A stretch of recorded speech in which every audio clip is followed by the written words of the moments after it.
2019년 1월 메인주 웨스트브룩에서 사람들은 거대한 얼음 원반을 목격했습니다. 원반은 마치 겨울철 회전목마 같았어요. 프레선 푸스콧강에서 빙글빙글 돌고 있었죠. 주민들은 이 원반을 얼음으로 된 게으른 수잔부터 얼어붙은 물레방아까지 다양한 이름으로 불렀어요. 폭은 약 91m로 추정되어 지금까지 본 것 중 가장 큰 얼음 디스크 중 하나였습니다. 이상하게도 회전하는 빙판은 새로운 개념이 아닙니다. 이전에도 러시아와 워싱턴 같은 곳에서는 빙판이 등장했었죠. 빙원은 거의 항상 완벽한 원이었어요. 그렇다면 왜 이런 현상이 일어날까요? 1997년 일부 과학자들은 강물이 얼음덩어리 주위에 소용돌이 효과를 일으켜 완벽하게 원형이 되도록 부드럽게 만들기 때문이라고 생각했습니다. 하지만 2016년에 다른 과학자들은 강물의 흐름이 이 원반의 시작을 도왔지만 온도 변화로 인해 원반이 계속 빙글빙글 돌았다고 주장했어요. 물이 따뜻해지면 얼음이 녹아 가라앉으면서 소용돌이가 생겨 원반이 계속 회전하게 돼요. 물이 따뜻할수록 더 빨리 회전하고요. 노르웨이의 헤스달렌에 대해 들어보신 적이 있나요? 오로라와는 다릅니다. 이 불빛은 빛나는 공이라고 생각하시면 돼요.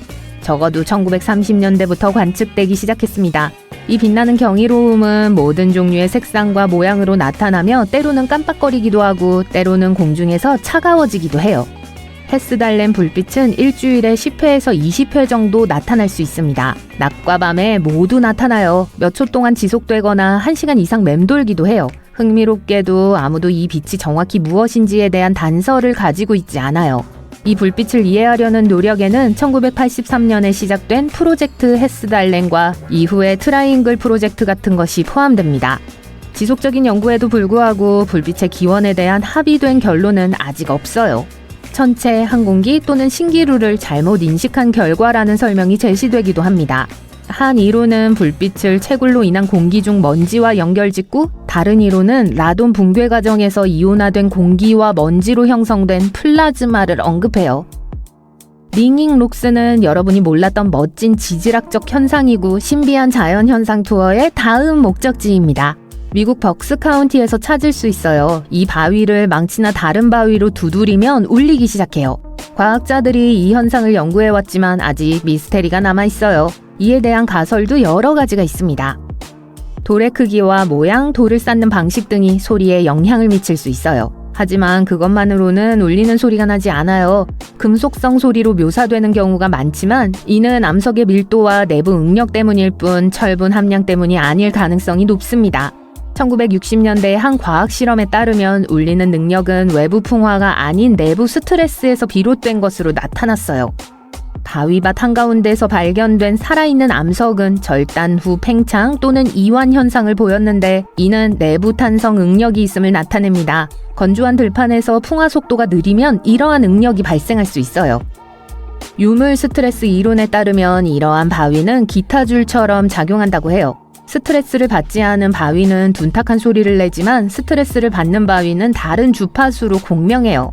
이 돌은 밭에서 제거해도 여전히 울릴 수 있기 때문에 돌을 훔쳐야 한다는 속설이 생겨났습니다.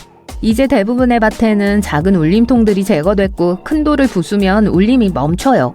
1톤이 넘는 나머지 작은 울림통들을 옮기려면 대형 장비가 필요해요. 나가 불덩이에 대해 이야기해볼게요. 나가 불덩이는 아시아 메콩강에서만 나타납니다. 이 까다로운 불덩어리는 250km에 달하는 강에 서식해요. 붉게 빛나는 이 공은 물속에서 자연스럽게 공중으로 솟아오릅니다. 그 범위는 작은 반짝임부터 농구공 크기까지 다양해요. 보고된 불덩이의 수는 밤마다 수십 개에서 수천 개까지 다양합니다. 1년 내내 볼 수 있지만 늦가을 보름달이 뜨는 시기에 가장 많이 보여요. 왜 그럴까요? 이것도 또 하나의 미스테리 중 하나입니다. 어떤 사람들은 이 현상을 과학적으로 설명하려고 노력했어요. 한 가지 이론은 습지 환경의 인화성 포스핀 가스가 원인일 수 있다고 주장해요. 하지만 회의론자들은 자연 발화가 원인이 아닐 가능성이 높다고 주장합니다. 또 다른 과학적 설명으로는 용액의 표면 전기가 방전될 때 생성되는 자유부유 플라즈마 구체가 있습니다. 하지만 이건 보통 자연적으로 발생하는 게 아니라 실험 중 통제된 환경에서 발생해요. 공 번개 이야기를 계속 이어가 볼게요. 공중에 빛나는 공이 나타나는 매우 드문 현상입니다. 천둥 번개가 치는 동안 지상 가까이에서 일반 번개와 함께 나타나는 걸 좋아하는데요. 빨간색, 주황색, 노란색, 흰색 또는 파란색일 수 있고 슉슉거리는 소리와 펑키한 냄새를 동반하는 경우가 많아요. 이 화려한 빛의 구체는 짧은 쇼예요. 단 몇 초간 지속되며 주위를 맴돌다가 펑! 때로는 조용히, 때로는 작은 소리와 함께 사라집니다. 공번개는 골칫거리처럼 보일 수도 있지만 보통은 무해예요. 물론 간혹 물건을 태우거나 녹이는 것으로 알려져 있지만 우리를 노리는 건 아닙니다. 과학자들은 이런 현상이 왜 발생하는지, 일반 번개와 어떤 관련이 있는지 완전히 확신하지 못합니다. 사람들은 이상한 공기나 기체의 움직임, 고밀도 플라즈마, 심지어 빛나는 기체의 소용돌이 같은 아이디어를 떠올리고 있어요. 플라즈마 버블에 갇힌 마이크로파 방사능도 그 목록에 포함되어 있습니다. 하지만 구슬번개와 혼동하지 마세요. 구슬번개는 구슬이 모여있는 것과는 다른 것으로 번개가 1초 정도 지속될 때 발생합니다. 우리는 지금 마피미 사일런트 존에 와 있습니다.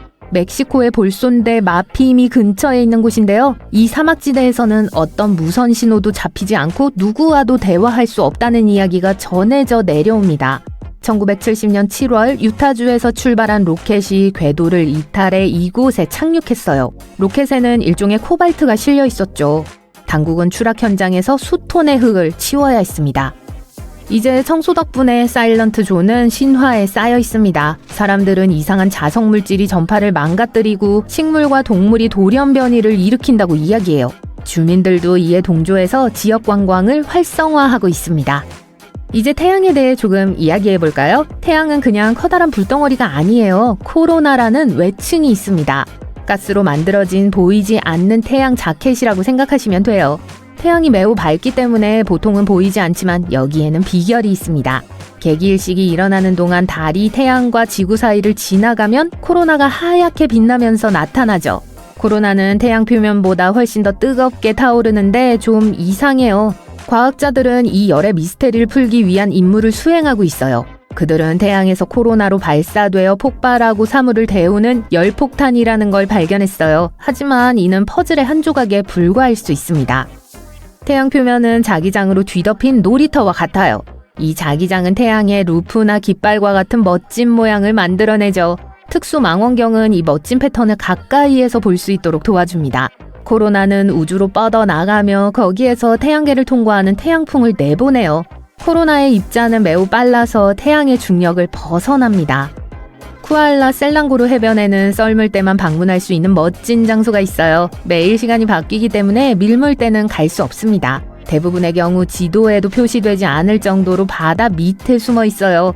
하지만 밀물때가 딱 맞으면 말레이시아의 살라르데 우유니처럼 펑 하고 떠오릅니다. 사람들은 이곳을 하늘의 거울이라고 부르는데 물속에 잠기지 않을 때는 거대한 하늘이 반사된 모습으로 변하기 때문이에요. 멋진 인스타 사진을 찍을 수 있는 장소입니다. 훌륭한 여행지일 뿐만 아니라 모래사장 곳곳에 사는 바지락 등 다양한 해양 생물의 서식지이기도 해요. 안녕하세요. 불무지개에 대해 들어본 적 있으세요? 네, 저도 들어본 적 없어요. 수평호는요? 그럴 줄 알았어요. 근데 참고하세요. 둘은 같은 거예요. 언뜻 보면 그림 같아 보여요. 아니면 하늘에 무지개 색깔의 물보라가 튄 것 같죠. 이름에도 불구하고 불이나 비와 공통점은 없어요. 이 현상은 특정한 형태의 얼음 구름을 통해 태양이 빛날 때 드물게 발생해요. 무지개 태도 그만큼 독특해요. 다시 말하지만 태양에서 나오는 빛을 완벽한 고리로 구부리기 위해서는 구름에 있는 특정한 종류의 얼음 결정체가 지구 표면에 존재해야 해요. 달빛에도 같은 현상이 일어날 수 있어요. 유일한 차이점은 달무리는 보통 흰색이고 태양무리는 무지개색일 수 있다는 거예요. 고도가 높은 지역을 방문하면 페니 텐트를 우연히 발견하는 행운아 중 한 명이 될 수도 있어요. 기본적으로 자연적으로 형성된 뾰족한 얼음 기둥을 말해요. 이게 형성되기 위해서는 건조한 공기에 매우 춥고 고도가 높은 환경이 필요해요. 햇빛은 얼음을 물로 녹이는 대신 수증기로 바로 바꿔버려요. 그래서 이 눈과 얼음의 날들이 지구 표면에 나타나기 시작하는 거예요. 귀여워 보일 순 있지만 4.5m까지 자랄 수 있어요. 작은 각각의 용암 방울들이 바람을 만나면 어떻게 될까요? 기본적으로 펠레의 털이 돼요. 제가 설명할게요. 펠레라는 단어는 화산을 뜻하는 고대 하와이 상징에서 유래해요. 바람이 작은 용암방울을 집어들 때마다 머리카락과 같은 가닥으로 느리는데 이건 유리철사를 만드는 과정과 비슷해요. 이 섬세한 가닥들은 2m까지 뻗을 수 있어요. 드물게 구름 없이도 비가 올 수 있어요. 근데 진짜일까요? 이 희귀한 현상 이면에 있는 과학을 살펴봅시다.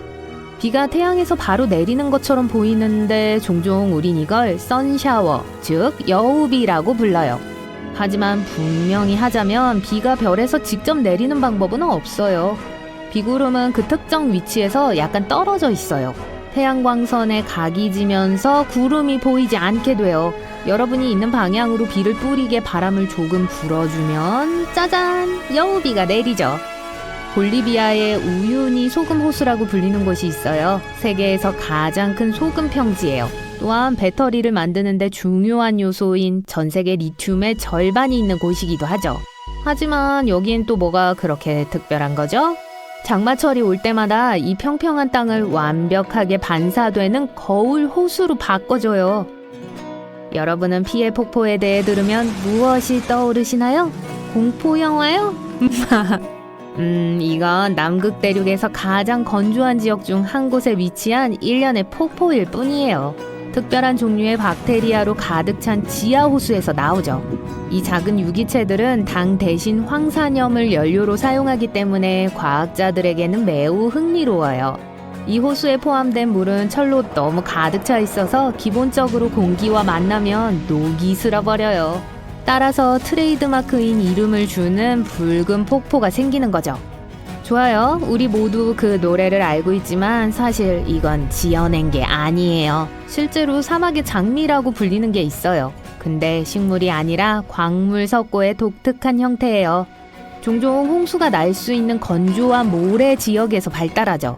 습한 환경과 건조한 환경 사이에 끊임없는 전환으로 석고 결정이 모래 알갱이 사이에 나타나는데 결정이 여기에 갇혀서 장미와 같은 모양을 형성해요. 사하라의 눈에 대해 들어본 적 있으신가요? 과학자들은 여전히 그게 어떻게 형성되었는지 알아내기 위해 노력하고 있어요. 그 위를 날아야만 볼 수 있지만 기본적으로 약 1억 년 전으로 거슬러 올라가야 하는 자연적으로 형성된 돔이에요. 아니요, 전 그때 존재하지 않았어요. 대략적인 지름은 40km이고 많은 동심원 고리들로 이루어져 있어요. 가장 큰 곳인 중심 영역은 지름이 약 30km예요. 우주 비행사들이 그걸 발견한 최초의 사람들이었고 그 이래 계속 연구되고 있어요. 사실 지금까지도 플로리다에 착륙할 때 사하라에 눈이 보이면 거의 집에 다 왔다는 걸 알아요. 세계에서 가장 아름다운 색깔의 나무들 중 하나가 필리핀과 인도네시아에 위치해 있어요. 무지개 유칼립투스라고 불리는 거예요. 나무가 나이 들어감에 따라 색을 바꾸고 껍질을 벗는 나무 껍질 때문에 그 이름을 얻었죠. 보통 입에서 발견되는 엽록소라고 불리는 물질을 밝은 녹색 나무 껍질이 함유하고 있기 때문에 그게 제일 어린 나무 껍질이에요. 그런 다음 보라색으로 바뀌고 빨간색으로 바뀌어요. 마침내 자라면서 엽록소를 잃으면 갈색으로 바뀌고요. 숲으로 착각하지 마세요. 이건 나무 한 그루예요. 그리고 아니요, 그건 일종의 착시 현상도 아니에요. 제가 설명드릴게요. 그 흙 아래에는 땅 위에 보이는 약 47,000그루의 나무와 같은 모양을 이어주는 복잡한 뿌리의 네트워크가 있어요. 이 나무는 사시나무예요. 이 나무들 중 일부는 세계에서 가장 오래되고 큰 유기체들 중 하나예요. 자, 여기 모든 여행객들에게 좋은 목적지가 있네요. 아니면 별로 안 좋을 수도 있고요. 나사가 발표한 최근 자료에 따르면 세계에서 가장 번개가 많이 치는 지역은 베네수엘라의 마라카이보 호수라고 해요. 이곳에선 1년 중 300일이 뇌우를 동반해요. 그런데 지역이 뭐가 그렇게 독특해서 폭풍우가 자주 일어날까요? 왜냐하면 이곳은 차가운 산의 공기가 따뜻하고 습한 바람을 만나 호수 위로 전기를 만들어내는 곳이기 때문이에요. 이터널 플레임 폭포는 캐나다 국경 근처의 뉴욕주 북부에 위치해 있어요. 이 지역에는 엄청난 비밀을 가진 작은 폭포가 있어요. 약 20cm짜리 높이의 불꽃이에요. 알고 보니 불꽃의 연료를 공급하는 천연가스 누출이 폭포 뒤에 있었던 거예요. 불꽃이 거의 항상 켜져 있을 수 있도록 폭포가 충분히 덮어주고 있어요. 등산객들은 불을 꺼진 걸 보면 다시 불을 붙이는 걸 좋아해요. 이 현상은 사실 꽤 흔하지만 대부분의 다른 곳들보다 더 신선해서 더 많은 인기를 얻고 있어요. 그리고 사진이 아주 잘 나오잖아요. 솔직히 말해서요. 황사, 백사, 그리고 심지어 흑사에 대해서도 여기저기서 들어봤어요. 하지만 지금까지 녹색 해변은 들어본 적이 없어요. 그린샌드 비치라고도 알려진 파파콜레아는 하와이에 위치해 있으며 녹색 모래를 특징으로 하는 세계에서 몇 안 되는 해변 중 하나예요. 이 독특한 색깔은 근처에 화산이 폭발했을 때 형성된 감람석으로부터 생겨났어요. 사실 하와이에서는 모든 화산이 근처에 가까이 있어요. 녹색 모래는 그만 볼게요. 왜냐하면 세계의 다른 해변 중 일부는 밤에도 빛날 수 있거든요. 그리고 이건 완전 천연이에요. 범인이요? 식물성 플랑크톤이라고 불리는 작은 것 때문이에요. 또는 미세 조류라고 불리기도 해요. 이것들은 기본적으로 엽록소를 포함하고 있고 살고 자라기 위해 햇빛을 필요로 하는 작은 식물이에요. 대부분의 식물성 플랑크톤은 물 아래 햇빛이 여전히 닿을 수 있는 바다의 상층부에서 떠다닐 수 있어요. 식물성 플랑크톤은 파도와 해류의 움직임에 의해 뒤흔들리게 될 때 빛을 발산하는데 밤 동안에는 어떤 빛 같아 보이기도 하죠.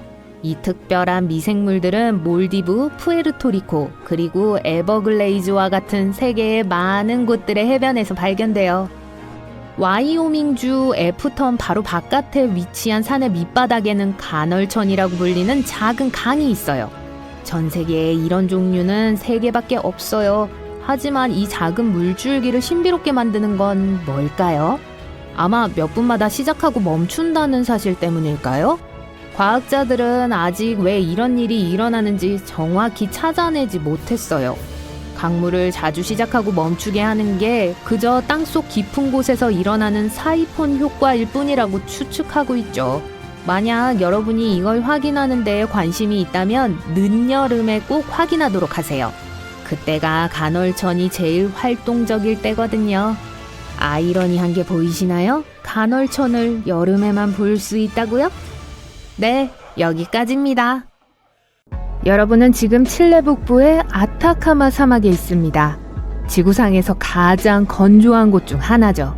하지만 이 사막에는 아름다운 비밀이 있어요. 3년에서 5년마다 갑자기 꽃이 만발하기 시작하거든요. 이곳은 꽃피는 사막이라고 불릴 정도로 유명합니다. 씨앗들은 땅속에서 약간의 비를 기다려요.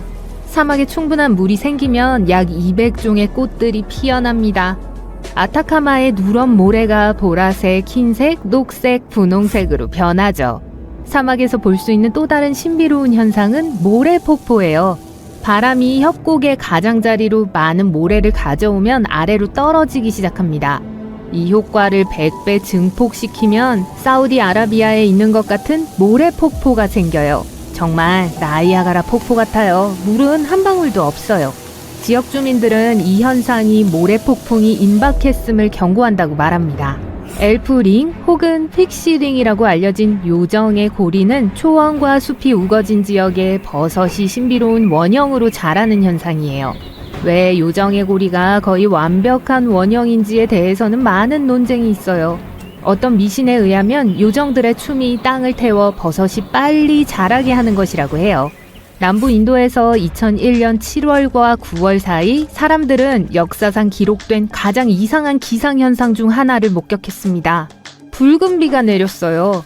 전형적인 폭풍우라고 생각했던 것이 많은 사람들을 충격에 빠뜨렸어요. 비의 색깔은 옷에 물을 들일 정도로 밝았어요. 녹색, 노란색, 갈색, 그리고 심지어 검은색 같은 다른 색깔도 있었습니다. 우기가 한창일 때 붉은 비가 내리기 시작했고 몇 주 동안 주기적으로 내렸어요. 연구원들은 이 특이한 비가 먼지나 녹조에 의해 색깔을 띠게 된다는 걸 발견했어요. 그러니까 이 비를 맛보려고 하지 마세요. 과학자들은 어떻게 녹조가 하늘 위로 올라갔는지 완전히 알지 못합니다. 그래서 이런 현상은 더욱 불안하게 느껴져요. 노르웨이 중부 시골 헤스달렌 계곡 위에 사는 사람들은 종종 하늘을 가로지르는 흰색, 노란색, 빨간색에 떠다니는 불빛을 목격합니다. 그 불빛은 낮과 밤에 모두 나타나며 80년대에는 한 주 동안 15번에서 20번 발견된 적도 있어요. 헤스달렌의 빛은 몇 초 동안 지속되지만 때때로 1시간 이상 지속될 수도 있어요. 불빛은 떠다니거나 심지어 흔들리는 것처럼 움직여요. 어떤 과학자들은 이 불빛의 원인이 이온화된 철분 먼지 때문이라고 믿고, 또 어떤 과학자들은 나트륨, 산소, 수소를 포함하는 연소 때문이라고 해요. 또 어떤 사람들은 미확인 비행물체라고도 주장합니다. 스노우 도넛은 가장 보기 드문 기상학적 광경 중 하나인데, 그 현상을 위해서는 완벽한 기상 조건이 필요하기 때문이에요. 로키 산맥과 같은 눈 덮인 산간 지역에서 발견되고, 바람, 온도, 눈, 얼음, 습기가 모두 적합할 때만 우리가 이 경이로운 고리들을 목격할 수 있어요. 땅에 젖은 눈의 얇은 층이 필요해요. 그 층 아래에는 얼음이나 가루, 눈이 있어야 합니다. 그리고 도넛을 마치 눈덩이처럼 언덕 아래로 굴릴 만큼 충분히 강한 바람이 불어야 해요. 일단 구르기를 멈추면 야구공 크기이거나 자동차 타이어만큼 클 수 있어요. 모두 바람이 얼마나 강한가에 달려있죠. 새로 형성된 스노우 도넛은 오래 지속되지 않으니까 얼른 카메라를 가져오세요. 그리고 머리 조심하세요. 여러분은 지구상의 다른 행성과 비슷한 생태계와 대기를 가진 곳이 있다는 걸 믿을 수 있나요? 자, 믿으세요. 루마니아 남동부에 위치한 모빌 동굴은 무려 550만 년 동안 완전한 어둠 속에 닫혀 있었습니다. 인부들이 건설 부지를 찾다가 비로소 그 동굴에 대해 알게 됐을 때까지는요. 과학자들은 동굴의 입구를 팠고 그 안에 완전히 독립적인 생태계가 번성하고 있다는 것을 발견했습니다. 수많은 터널을 지나 바위를 통과하는 통로가 뚫렸을 때 과학자들은 썩은 달걀 냄새가 나는 유황수 호수를 발견했어요. 공기는 황화수소로 가득 차 있었고 지구의 대기가 포함하고 있는 것보다 100배나 많은 이산화탄소를 가지고 있었어요. 말할 필요도 없이 이 공기는 독성이 강해요. 더 이상한 건 완전한 생태계가 이 동굴 안에 존재하고 있고 지구상의 어느 곳에서도 찾아볼 수 없는 33종의 생물이 있었다는 사실이에요. 이 동굴은 완전히 다른 대기를 가진 다른 행성에 무엇이 존재할 수 있는지를 우리에게 보여줍니다. 이런 곳이 아무도 모르게 지금까지 지구에 존재해왔다는 사실이 믿기 힘들 정도예요. 이 나무들 좀 보세요. 인도 고무나무예요. 이 나무의 튼튼한 뿌리는 지하가 아니라 표면에서 자랍니다. 특수한 틀과 고정장치의 도움으로 사람들은 이 뿌리가 자라는 방식을 조절하는 법을 배웠어요. 나무가 작은 구덩이 옆에 있다고 가정해보세요. 이 구덩이의 한쪽 끝에서 다른 쪽 끝까지 다리를 만들어야 해요. 자라나는 나무 뿌리를 필요한 방향으로 향하게 하세요. 시간이 지남에 따라 뿌리가 땅속으로 침투하여 끝없는 폭우 속에서 튼튼해집니다. 다리 하나를 만드는데 약 15년이 걸려요. 여기 생명의 나무라고 불리는 또 하나의 놀라운 나무가 있습니다. 바레인의 사막에서 자라요. 그 나무는 수킬로미터의 모래에 둘러싸인 이 모래 언덕 위에 400년 이상 서 있었어요. 이곳은 굉장히 덥고 습기도 없어요. 그럼에도 불구하고 그 나무는 녹색잎이 있고 계속해서 자랍니다. 지금까지 과학자들은 그 나무가 어떻게 수분과 영양분을 얻는지 아직 알아내지 못했어요. 주변에는 석유가 매장된 곳만 있어요. 지역 주민들은 그 나무가 신성하다고 생각합니다.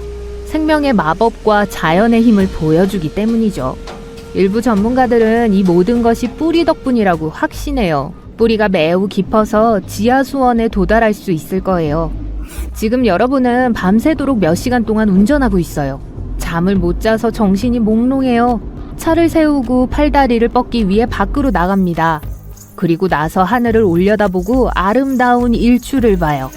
잠깐만요. 하늘에 태양이 3개 있어요. 눈을 비비지만 그대로예요. 하늘에는 여전히 3개의 밝은 태양이 있어요. 우리 태양이 3개로 분열된 게 아니에요. 태양이 2개 더 생긴 것도 아니에요. 이 현상은 선독이라고 불립니다. 주로 심한 서리 동안 발생해요. 하늘의 작은 얼음 결정이 빛을 휘게 하죠. 결과적으로 하늘에서 하나 대신에 3개의 밝은 점을 볼 수 있어요. 이 현상은 공식적으로 후광이라고도 해요. 보통 태양 주위에 있는 원을 가리키죠. 심지어 밤에도 후광을 볼 수 있습니다. 가로등을 보면 불빛 주변에 있는 밝은 원을 볼 수 있어요. 때때로 후광은 더 화려한 형태를 띨 수 있습니다. 만약 공기 중에 얼음이 많다면 빛이 훨씬 더 휘어져요. 마치 거울이 12개 있는 방 안에 있는 것처럼요. 그러면 후광이 사람의 눈 모양으로 보이기도 합니다. 이 때문에 가짜 새벽 현상이 발생할 수 있어요. 지평선을 보고 있는데 새벽이 시작되고 태양의 가장자리가 나타나기 시작해요. 조금만 더? 그런데 잠깐만요. 태양이 하늘에서 녹기 시작해요. 잠시 후 다시 어두워집니다. 그리고 불과 1분 후에 진짜 태양이 얼굴을 드러냅니다.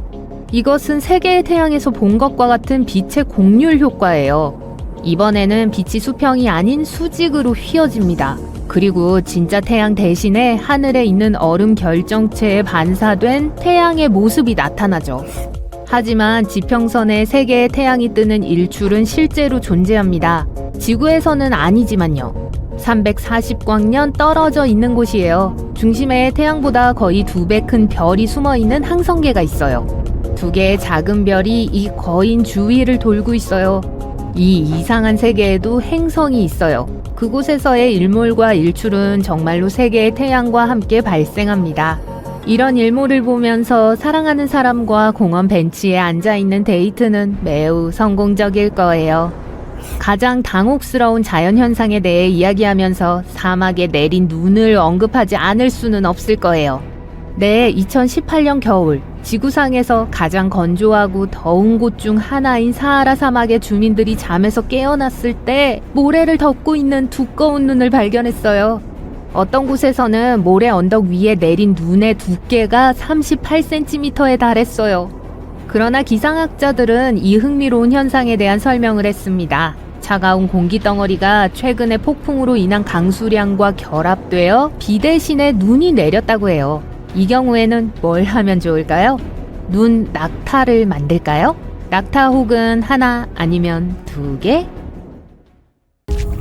아래에서 우르렁거리는 소리가 느껴져요. 아니요, 여러분의 배 말고요. 낮고 불길해요. 위를 올려다보니 땅 위에 걸려있는 이상한 불빛이 보여요. 하늘 높이 떠있는 반짝이는 빛의 궁 같아 보여요. 목이 말라서 침을 꿀꺽 삼켰어요. 사람들은 이걸 지진 발광이라고 불러요. 이 현상에 대한 이해는 아주 적으나 목격자들은 다양한 모양과 크기로 이 현상을 보았다고 했어요. 이것은 불빛 궁, 반번개, 띠 그리고 하늘의 지속적인 빛의 형태일 수 있어요. 곧 강한 지진이 뒤따르죠. 과학자들은 왜 이런 불빛들이 나타나는지 설명하지 못하며 항상 증명하지 않죠. 어떤 사람들은 대기 중으로 방출된 지하가스의 반응이라고 믿어요. 아니나 다를까 지진이 시작돼요. 운이 좋네요. 하지만 예상보단 강하지 않군요. 당은 흔들리지만 균형을 유지할 수 있을 정도네요. 시작과 동시에 갑자기 멈춰서 여러분은 집으로 걸어가요.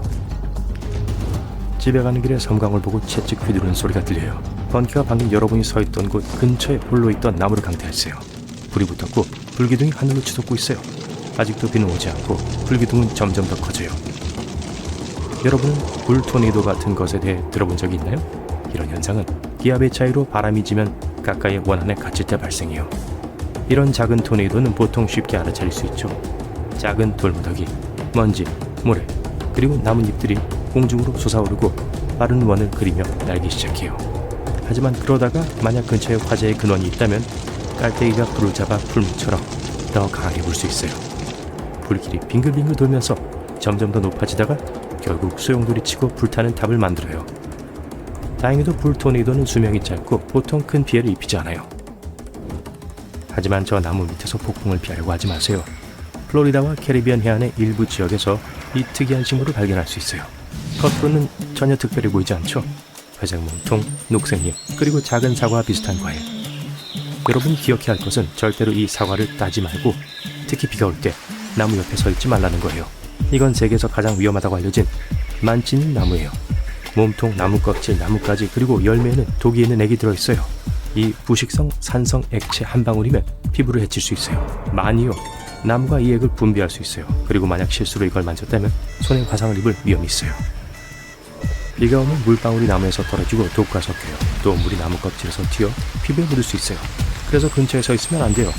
주변에 자라는 다른 건목이나 버섯은 거의 없고 동물들은 이 나무들을 피하고 사람들은 이걸 자르지도 않고 과일을 따지 않아요. 이 나뭇가지로 모닥불을 피울 수 없어요. 타는 나무는 눈에 손상을 입힐 수 있는 유독성 연기를 내뿜어요. 현지인들은 이 나무를 잘 알지만 관광객들과 여행객들은 잘못하다가 다칠 수 있어요. 그래서 대부분의 만체리 나무는 페인트로 표시되어 있거나 경고 표지가 있어요. 베네수엘라 서부 카타툼보 강 근처에 사는 주민들은 거의 매일 밤 번개를 보기 때문에 번개를 두려워하지 않아요. 오후 7시경에 시작되어 새벽까지 끝나지 않죠. 끊임없이 치는 카타툼보 번개는 2010년 1월부터 3월까지 몇 달 동안 멈춘 적이 한 번 있어요. 아마도 가뭄 때문이었을 거예요. 아니면 전화가 다 떨어졌던 걸 수도 있어요. 1991년 한 과학자는 이 현상이 그 지역에서 만나는 차고 따뜻한 기류 때문에 일어난다고 제기했어요. 또 다른 이론은 번개가 기반함에 있는 우라늄에 의한 것일 수도 있다고 해요. 모든 번개가 구름 안에서 일어난 건 아니에요. 지저분한 폭풍우라고 불리는 희귀한 현상이 있어요. 번개가 화산 위에서 발생하는 건데 가장 유명한 건 일본에 있어요. 거의 매일 분출하고 공중으로 검은 구름을 높이 내뿜죠. 그래서 엄청나게 무서운 화산 구름인데 거기다가 번개까지 있어요. 우후! 보통의 번개는 폭풍우 동안 얼음 결정이 서로 부딪힐 때 일어나요. 지저분한 폭풍우 속에서 화산재 조각들이 충돌해 마찰을 일으켜 하늘에 불을 붙이죠. 지구상에서 가장 덥고 가장 건조한 곳 중 하나인 아프리카의 다나킬 상황에서는 기온이 종종 화씨 50도 이상으로 올라가요. 이 세상이 아닌 풍경에는 염소와 유황과 같은 유독가스를 내뿜는 활화산과 간헐천이 많이 있어요. 그 활기찬 녹색, 강청색과 노란색의 물은 모두 마그마에 의해 데워진 비와 바닷물이에요. 여기서 한 발짝 잘못 내디디면 여러분 영원히 죽은 목숨이에요. 이것은 2009년 6월에 일어났어요. 폭풍우가 내린 후 일본의 일부 지역 사람들이 집을 떠났는데 사방에서 물고기, 개구리, 울챙이를 보게 되었죠.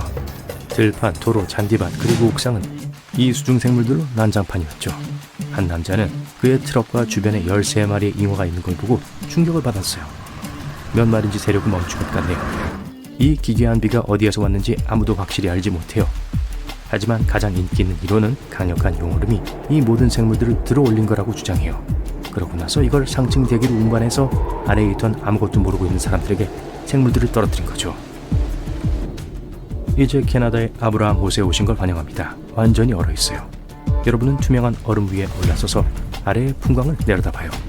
물고기는 없고 그냥 신비스러운 얼어버린 기포들 뿐이에요. 마치 얼음에 얼어붙은 작은 구름이나 겨울 재킷을 챙겨 입는 걸 잊은 해파리 같아 보여요.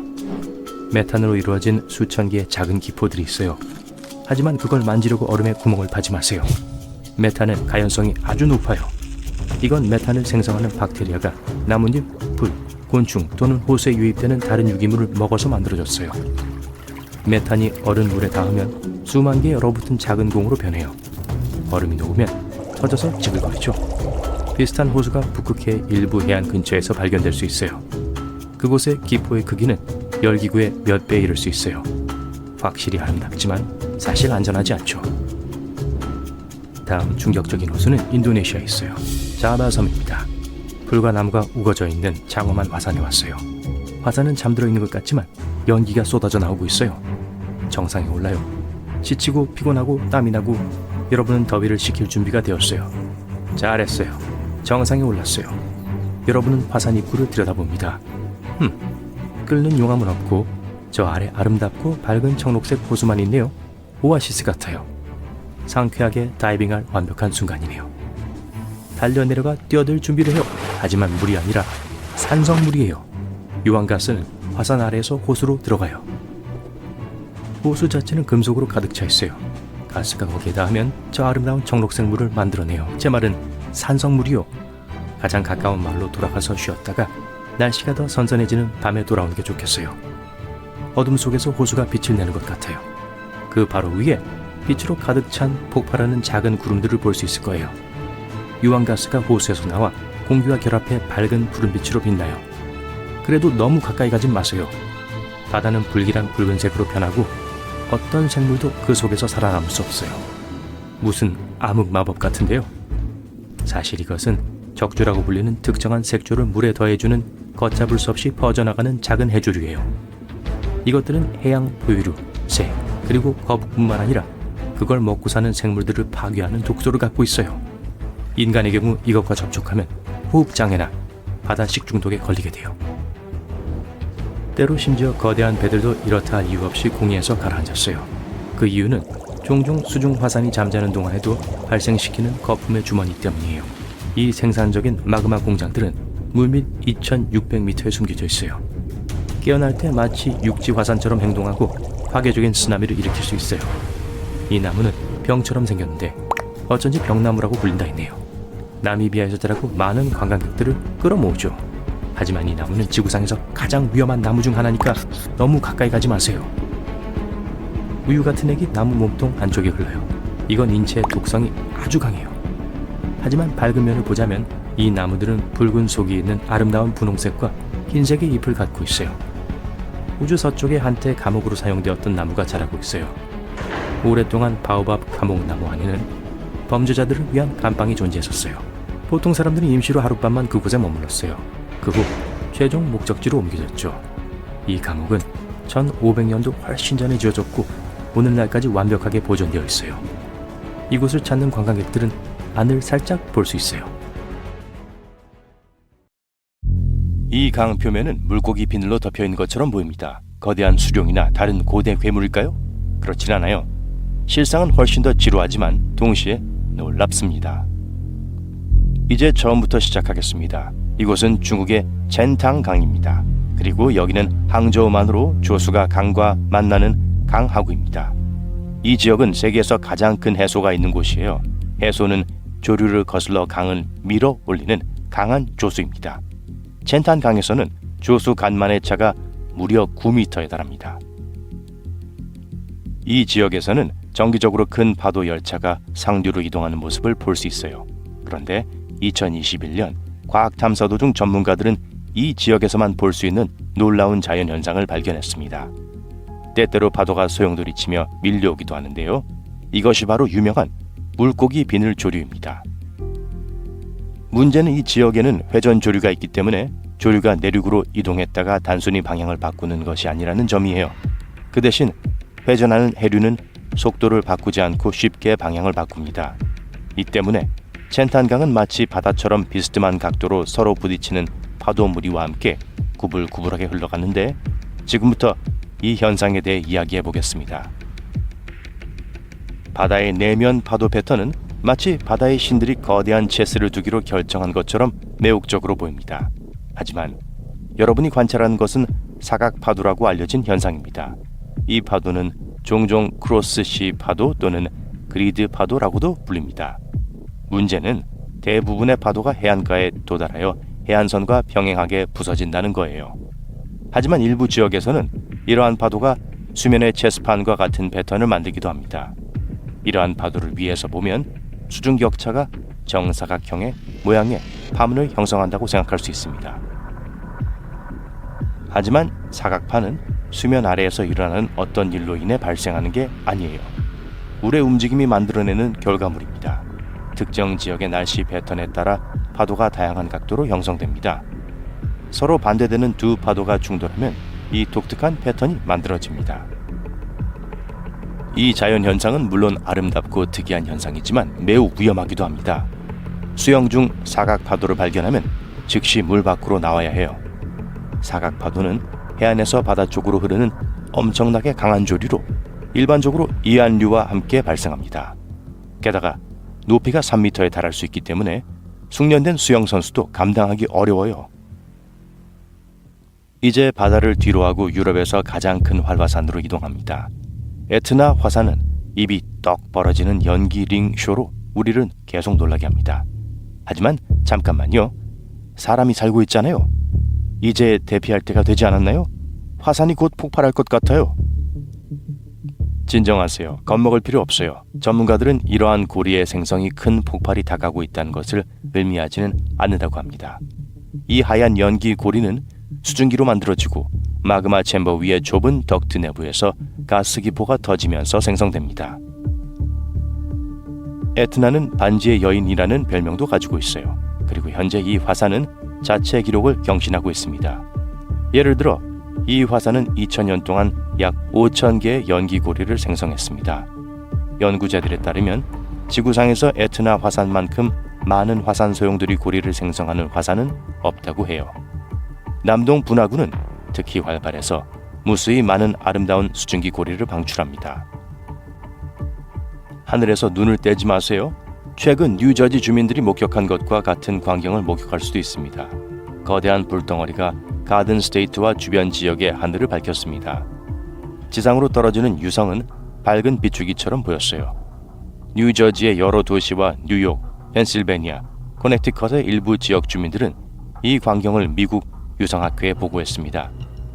이 놀라운 현상을 목격한 사람들이 온라인에 올린 보안 카메라 영상에는 새벽 3시 43분에 몇 초 만에 하늘을 가로지르는 섬광의 모습이 담겨 있습니다. 최근에 포착된 또 다른 놀라운 현상은 육안으로는 거의 볼 수 없는 세계에서 가장 희귀한 현상 중 하나입니다. 서호주의 한 사진작가는 더비 외곽에서 우기 뇌우를 촬영하던 중 몇 번의 레드 스프라이트를 카메라에 담았습니다. 그는 나중에 그것들이 눈 깜짝할 사이에 사라졌다고 말했어요. 그는 레드 스프라이트를 보라색과 빨간색의 거대한 깃털 같은 덩굴선과 밝은 빨간색 얼룩이라고 묘사했습니다. 레드 스프라이트는 다양한 모양의 붉은 주황색 섬광처럼 보이는 대규모 전기 방전입니다. 몇 분의 1초 동안 지속되고 초강력 번개 후에 발생해요. 보통 네온과 지상 사이의 번개 방전으로 인해 발생하지만 스프라이트는 최대 96km까지 공중으로 솟구쳐 올라갑니다. 흥미롭게도 이 현상은 과학자들이 마침내 영상에 포착하기 전까지 수십 년 동안 무시되고 허구로 여겨져 왔었어요. 그 이후로 붉은 스프라이트는 정기적으로 촬영되고 있습니다. 카타툼보 번개는 세계에서 가장 긴 번개 폭풍입니다. 매년 반복되는 이 폭풍의 중심은 베네수엘라의 마라카이보 호수로 흘러드는 카타툼보 강 하구 상공에 있습니다. 이 폭풍은 일반 폭풍보다 높이 쏟아 있어요. 카타툼보 번개는 1년에 140일에서 160일 밤에 발생하며 하루에 9시간 동안 지속되고 분당 16에서 40번의 번개를 일으킵니다. 번개는 같은 장소에 두 번 치지 않는다는 말을 들어보셨을 거예요. 카타툼보는 이 법칙을 모르는 것 같네요. 적어도 폭풍 구름이 해마다 같은 장소에 모이는 것을 막지는 못하는 것 같네요. 영국에서 언덕길을 걷던 한 동료가 하늘의 천사라고 불리는 기상현상의 놀라운 장면을 포착했습니다. 보세요. 이 장면은 캐논 OD 마크 4 카메라로 촬영되었습니다. 하지만 이 실루엣은 비물질적인 존재가 아니라 원형 무지개 중앙에 있는 사진작가의 그림자에 불과해요. 넋을 잃은 사진작가는 몇 장의 사진을 더 찍고 계속 걸었습니다. 이러한 효과는 관측자가 구름의 상부 표면 위에 서 있을 때 발생합니다. 산이나 다른 높은 지대일 수도 있어요. 그리고 태양은 등 뒤에서 빛나고 있어야 합니다. 관찰자가 그림자를 볼 때 빛은 태양의 바로 맞은편 지점 주위에 기괴한 원형 영광이 나타나는 방식으로 반사됩니다. 오클랜드에서 또 다른 멋진 하늘 현상이 목격됐어요. 이것 좀 보세요. 무엇이 떠오르나요? 다른 문명에서 온 우주선처럼 보인다고 생각하시겠죠? 하지만 드문 기상현상일 뿐입니다. 이 원형 구름을 본 사람들은 모두 구름 덮개에 구멍이 뚫린 것처럼 보인다고 말했어요. 그리고 일부는 그 안에 작은 무지개가 보였다고 덧붙이기도 했습니다.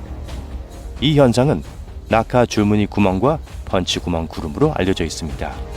이러한 현상은 매우 드물며 전문가들조차도 자신의 경력을 이어오는 동안 몇 번밖에 본 적이 없다고 합니다. 여기서 일어나는 일은 과냉각된 수분 안에서의 일종의 대기 교란인데 이 교란은 비행기나 그 비슷한 것일 수도 있습니다. 그 결과 과냉각된 물은 빠르게 얼음 결정으로 변합니다. 결정은 주변 구름보다 무겁기 때문에 떨어지면서 구멍이 남게 돼요. 이 과정은 대기권 높은 곳에서 일어나며 몇 분 정도밖에 걸리지 않을 정도로 빠르게 진행됩니다. 다시 현실로 돌아와서 미국 사람들이 목격할 수 있는 현상을 살펴봅시다. 이 현상은 매우 드뭅니다. 1803년 이후 이와 비슷한 일은 없었어요. 두 개의 다른 무리에 속한 수십억 마리의 매미가 200여 년 만에 지하에서 함께 출현하고 있습니다. 이 시끄럽게 노래하는 곤충들은 모두 두 개의 뚜렷한 매미과에 속합니다. 한 그룹은 13년마다, 다른 그룹은 17년마다 수면 위로 모습을 드러내요. 두 그룹의 주기가 일치하는 경우는 매우 드뭅니다. 올해는 주기가 다른 두 그룹이 동시에 출연하는 일생에 한 번뿐인 이벤트가 일어나고 있어요. 이 그룹은 13번 무리와 19번 무리로 알려져 있습니다. 미국 남부 전역과 북쪽 일리노이주에서까지 목격되고 들리기도 해요.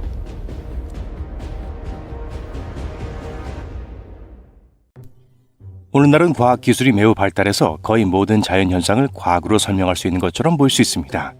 하지만 항상 그런 것은 아니에요. 어떤 것들은 여전히 전문가들을 당황하게 하고 이색적인 이론을 세우게 합니다. 그러한 현상 중 몇 가지를 살펴봅시다. 헤스달렌 불빛은 노르웨이 중부의 헤스달렌 계곡에서 관찰할 수 있는 수수께끼 같은 현상입니다. 계곡 너머로 매우 특이한 불빛을 자주 볼 수 있기 때문이죠. 주로 밤에 나타납니다. 불빛은 일반적으로 흰색이지만 때때로 노란색이나 붉은색으로 변하기도 해요. 불빛의 색이 변하는 이유는 아무도 모릅니다. 게다가 불빛은 움직일 수도 있어요. 한순간에는 공중에 정지한 것처럼 보이다가도 다음 순간에는 번개처럼 빠른 속도로 어딘가로 이동하기도 합니다. 특정 장소에만 나타나는 것도 아니고 체류 기간을 예측할 수도 없어요. 1980년대부터 수행된 모든 연구에도 불구하고 과학자들은 여전히 이 현상과 이러한 이상한 빛의 행동을 설명하지 못하고 있어요. 정어리런은 5월부터 7월까지 진행됩니다. 이 기간 동안 수백만 마리의 정어리가 남아프리카의 동해안을 따라 북쪽으로 헤엄쳐 올라가요. 이때부터 시작되는 먹이 사냥 열풍을 상상할 수 있으시겠죠? 정어리의 이동이 시작되려면 수온이 섭씨 21도 이하로 내려가야 한다고 알려져 있습니다. 어려운 이름을 가진 이 버섯은 일본과 텍사스에만 발견됩니다. 과학자들은 왜 이 두 곳에서만 발견되는지 매우 혼란스러워해요. 같은 위도에 있는 것은 사실이지만 같은 위도에 이 두 곳만 있는 건 아니에요. 게다가 서로 너무 멀리 떨어져 있잖아요. 2004년 버섯의 DNA 연구를 한 결과 전문가들은 두 개체군이 약 1900만 년 전에 두 개의 혈통으로 분리되었을 수 있다고 제안했습니다. 플로레스 섬 중심부에는 켈리무투라는 높이 약 1km에 달하는 화산이 있습니다. 그 기슭에는 작은 마을이 있어요. 이 지역의 주요 명소를 보고 싶다면 반드시 이곳에 머물러야 해요. 제가 말하는 명소는 노인의 호수, 젊은 남자와 여자의 호수, 마법에 걸린 호수로 알려진 세 개의 호수입니다. 이 호수가 왜 그렇게 인기가 있고 많은 사람들을 끌어들이는 걸까요? 설명할 수 없을 정도로 색이 변하기 때문이에요. 고대 전설에 따르면 호수는 인간 영혼의 마지막 안식처라고 합니다. 그리고 그 영혼들은 그들의 행동에 따라 다른 호수에 머물러요. 과학적 연구에 관해서라면 아직 아무도 색이 변하는 원인을 밝혀내지 못했습니다. 하지만 이론가들은 수중 화산 활동 때문일 수 있다고 추정하고 있어요. 화산 활동이 광물을 호수 표면으로 밀어 올리는 것일 수도 있죠. 그런 다음 어떤 원소에 따라 호수가 선홍색, 밝은 청록색 또는 올리브색으로 변할 수 있습니다. 하지만 가장 멋진 점은요, 호수가 동시에 모두 같은 색을 띠지 않는다는 거예요. 이 현상은 전 세계 어디에서도 관찰된 적이 없는 독특한 현상입니다. 주전자에서 물이 끓고 있음을 알려주는 성가신 소리를 들어본 적이 있는 분이라면 휘슬이 어떤 소리인지 상상하실 수 있을 거예요. 다른 설명할 수 없는 소리처럼 등골이 오싹해지는 소리는 아니지만 그렇다고 해서 덜 신비로운 건 아니죠. 이 소리는 정말 알기 어렵습니다. 1967년에는 단 한 대의 수중 마이크만이 이 소리를 포착할 수 있었어요. 당시 연구자들은 소음의 원인을 정확히 찾아내지 못했습니다. 이 특이한 소리의 가장 유력한 원인은 해저 화산 중 하나의 폭발이에요. 그런데 다시 한번 말하지만 이를 확신할 만한 증거는 충분하지 않습니다. 버뮤다 삼각지대의 신비로움에 감탄하지 않은 사람은 지구상에 없을 거예요. 그런데 그다지 유명하지 않지만 그만큼 위험한 또 다른 삼각형이 있다는 사실을 아는 사람은 많지 않습니다. 드래곤스 트라이앵글 또는 악마의 바다는 일본과 본인 제도 사이에 있는 지역인데요. 필리핀 바다의 상당 부분도 포함하고 있습니다. 그래서 사람들은 이곳을 태평양 버뮤다 삼각지대라고 부르기도 해요. 놀랍게도 사실인지 아닌지 모르겠지만 악마의 바다는 버뮤다 삼각지대의 정반대편에 위치해 있습니다. 이곳에서는 북대서양 삼각지대와 마찬가지로 선박과 비행기가 규칙적으로 사라지는 경향이 있어요. 사람들은 또한 바다에서 유령선을 목격했다고 보고합니다. 과학자들은 사라지는 선박과 항공기에 대해 논리적인 이유를 제시하지만 대부분의 사람들은 여전히 드래곤 트라이앵글의 초자연적인 특성을 믿고 있어요. 1991년 태평양에서 업스위프라고 불리는 기괴한 소리가 처음으로 등록되었습니다. 이 소리의 가장 특이한 점 중 하나는 소리가 끊임없이 변화한다는 거예요. 고주파에서 저주파로 그리고 다시 고주파로 다양하게 변합니다. 겨울과 여름보다 봄과 가을에 더 잘 들려요. 이 소리는 바다 밑바닥에서 수면으로 이동합니다. 과학자들은 이 현상을 설명하는 이론을 가지고 있어요. 해저 화산의 활동이 이 소리의 원인일 수 있다고 생각합니다. 얼음처럼 차가운 바닷물에 쏟아지는 뜨거운 용암이 이론적으로 이러한 소리를 낼 수 있어요. 하지만 연구자들은 아직 이 이론을 뒷받침할 만한 증거를 찾지 못했습니다. 발트해와 큐로니안 라군을 가르는 얇은 큐로니안 숲에는 지구상에서 가장 기괴한 장소 중 하나가 있습니다. 현지인들은 이 지역을 춤추는 숲이라고 부르는데 그 이유는 이 숲의 소나무들이 놀랍도록 특이한 모양을 하고 있기 때문입니다. 소나무는 땅을 따라 나선형과 원형으로 뒤틀리고 있어요. 물론 왜 이런 일이 일어날 수 있는지에 대한 몇 가지 이론이 있습니다. 어떤 사람들은 한때 그 자리에 엄청난 양의 양의 에너지와 음의 에너지가 충돌했다고 주장해요. 보다 현실적인 사람들은 이 지역의 모래 토양이 너무 불안정해서 나무가 똑바로 자라지 못한다는 지질학적 원인을 찾기도 합니다. 물에서 불어오는 강한 바람이 나무의 모양에 영향을 미친다는 설이 가장 널리 퍼져 있어요. 어쨌든 전문가들은 아직 최종 결론을 내리지 못했습니다. 바톰스키 분화구는 완벽한 모양을 가진 산으로 묘사됩니다. 그 크기는 25층짜리 건물보다 더 커요. 꼭대기가 잘린 채 숲 한가운데에 자리 잡고 있어 꽤나 멋진 광경을 선사합니다. 사실 분화구의 모양은 꽤 특이합니다. 약 12m 높이의 둥근 내부 돔이 있어요. 언뜻 보기에는 화산처럼 보입니다. 하지만 자세히 살펴보면 그렇지 않다는 것을 알 수 있어요. 원뿔 중앙의 돔은 화산으로서는 매우 드문 형태입니다. 또한 이 지역에는 수백만 년 동안 화산이 없었던 반면 분화구의 나이는 약 250년으로 추정돼요. 분화구의 기묘한 모양은 과학자들이 지금까지 본 적이 없는 것과 같아요. 어떤 이론도 이 분화구의 기원을 설명하지 못한다는 사실과 함께 이 분화구에 대한 미스터리를 더합니다. 그리고 가장 무서운 건 이게 아니에요. 연구자들이 분화구 근처의 나무의 나이테를 분석한 결과 나무가 40년 동안 지속된 이상하게 빠른 성장 기간을 경험했다는 사실을 발견했습니다. 그 후 나무들은 원래대로 자라기 시작했어요.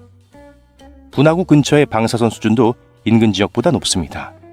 아무도 이 사실에 대해 설명하지 못해요. 게다가 이 비가 오싹한 지형에서는 아무것도 자라지 않아요. 아마도 분화구에는 끊임없이 움직이는 아름다운 습관이 있기 때문일 거예요. 설명할 수 없는 힘의 영향을 받아 상승과 하강을 반복합니다. 지역 주민들은 그곳에 악마가 깃들어 있다고 믿어요. 아마존 열대우림을 탐사하던 연구원들은 거대한 지형도를 발견했습니다. 땅속에 새겨진 기하학적 그림들인데요. 참호는 폭 11m, 깊이 4m에 달할 정도로 컸습니다. 대부분 1세기에서 15세기 사이 서로 다른 시기에 만들어졌습니다. 볼리비아와의 브라질 북부에는 450개 이상의 지역 문양이 있습니다. 가장 오래된 것은 약 3,000년 전에 만들어졌을 가능성이 높아요. 이 거대한 토목공사는 공동회의와 토론에 사용되었을 가능성이 높습니다. 하지만 과학자들은 아직 충분한 증거를 찾지 못했어요. 이 사람은 존입니다. 존은 가는 곳마다 온갖 나쁜 날씨와 자연재해를 끌어들이는 것 같아요. 직접 보세요. 어느 날 존은 걔가 안절부절 못하는 걸 알아차려요. 자꾸 출입문을 긁으며 집 주변을 배회하네요. 심지어 울부짖으면서 구석에 숨으려고도 해요. 찬장에서 머그잔들이 달그락거리기 시작했을 때 존은 그게 뭘 의미하는지 깨달았어요. 소리는 전진에 의해 발생한 거예요. 본 행사로 이어지는 작은 지진들이죠. 지진은 종종 무리를 이뤄서 일어나요. 몇 번의 약한 지진 후에 훨씬 더 큰 지진이 올 거예요. 재난이 닥치기 전에 사람들은 기이한 푸른 불빛을 알아차릴 수도 있어요. 그중 일부가 땅에서 나오는 것 같아 보여요. 어떤 것들은 공중에 맴돌고 있고요. 이것들은 지진 발광이에요. 땅이 흔들리기 며칠 또는 바로 몇 초 전에 나타날 수 있어요. 이제 존은 바닷가를 따라 걷고 있어요. 갑자기 바닷가에서 물이 빠져나가는 걸 봐요. 진짜 빠르게요. 이런. 존, 최대한 빨리 도망가서 높은 곳을 찾아봐요. 쓰나미가 오고 있어요. 그리고 당신의 목숨은 당신이 얼마나 빨리 반응하느냐에 달려있을지도 몰라요. 존이 해수면에서 기이하고 예상치 못한 상승을 발견한다면 그건 쓰나미가 다가오고 있다는 또 다른 징후가 될 수 있어요. 전체 경우의 40%가 이렇게 되죠. 들어오는 물은 첫 번째 쓰나미 파도예요. 두 번째는 훨씬 더 큰 걸로 약 10분 후에 올 거예요. 존은 또 바닷물이 끓고 소용돌이 치고 기이한 패턴을 만들어내고 있다는 걸 알 수 있어요. 이것도 쓰나미가 가까이 왔다는 또 다른 확실한 징조예요. 존은 태양에 이상한 점이 있다고 느껴요. 그의 특수한 엄청 어두운 선글라스를 통해 항성 윤곽 주변에 고르지 않은 불길이 있는 게 보여요. 만약 이 기이한 광선이 전 세계의 오로라와 동반된다면 이건 태양 폭풍의 징조예요. 이런 폭풍은 보통 태양의 자기장의 교란으로 인해 발생해요. 이런 경우 태양 표면에 있는 가스와 방사선의 폭발이 너무 거대하고 강력해져서 심지어 우리 행성에까지 닿을 수 있어요. 다행히도 태양 폭풍은 사실 사람들에게 그렇게 위험하진 않아요. 하지만 전기를 망가뜨리고 심지어 정전도 일으킬 수 있죠. 존 머리 위에 하늘이 어두워지고 불길한 초록색으로 변하고 있어요. 뭔가가 이마를 때려요. 아야! 존이 기분 나쁜 물건을 집어들어요. 우박이에요. 하지만 밖은 그렇게 춥지도 않고 비도 안 오고 있어요. 곧 무슨 소리가 들려요. 빠르게 다가오더니 요란한 굉음으로 변해요. 마치 화물열차가 존을 향해 오고 있는 것 같이 들려요. 하지만 이건 기차가 아니에요. 토네이도예요. 깔때기는 파편 구름 뒤에 있어서 보이지 않아요. 하지만 존은 이 회전하는 공기기둥을 다른 걸로 착각할 수가 없어요. 존, 지금 도로예요? 그렇다면 가능한 한 차에서 멀리 떨어져요. 빨리 도랑을 찾아서 그 안에 엎드려요. 그리고 머리를 덮어요. 집안이라고요? 그러면 창문에서 떨어지고 가능하면 지하로 숨어요. 그리고 제발 존, 원뿔 모양의 구름을 발견하면 진짜 조심하세요. 그건 심한 폭풍을 의미해요. 그리고 만약 그런 구름이 빙글빙글 돌기 시작한다면 바로 피난처를 찾으세요. 구름이 당신의 눈앞에서 토네이도로 변하고 있는 거예요. 밝은 면을 본다면 존은 따뜻한 원뿔 구름에 대해서만 걱정하면 돼요. 차가운 것들은 완전 무해예요. 유일한 문제는 보이는 구름의 온도를 알아내는 거예요. 이런... 보세요. 존이 이상한 모양의 나무들을 발견했어요. 문자 J 같아 보이고 경사면에서 자라고 있어요. 이건 존 발밑 집안이 불안정할 가능성이 높다는 뜻이에요. 만약 계속 돌아다닌다면 심각한 산사태를 일으킬 수 있어요. 네모 파도는 두 개의 다른 파도 패턴이 서로 충돌할 때 나타나요. 진짜 멋져 보이는 현상이죠. 존, 물에 들어가지 마세요. 해안에서 계속 지켜보세요. 그 지점의 교차 해류는 숙련된 수영선수도 수면 아래로 쉽게 끌어당길 수 있어요. 존은 해변을 따라 계속 걸어가요. 어느 순간 그는 바다의 잔해와 해초를 운반하고 거칠게 일렁이는 파도를 봐요. 이번에는 물 밖에 서요. 강한 이한류의 징후일 수 있다는 걸 알고 있어요. 수영선수를 멀리 바다로 떠내려가게 할 수 있을 정도죠.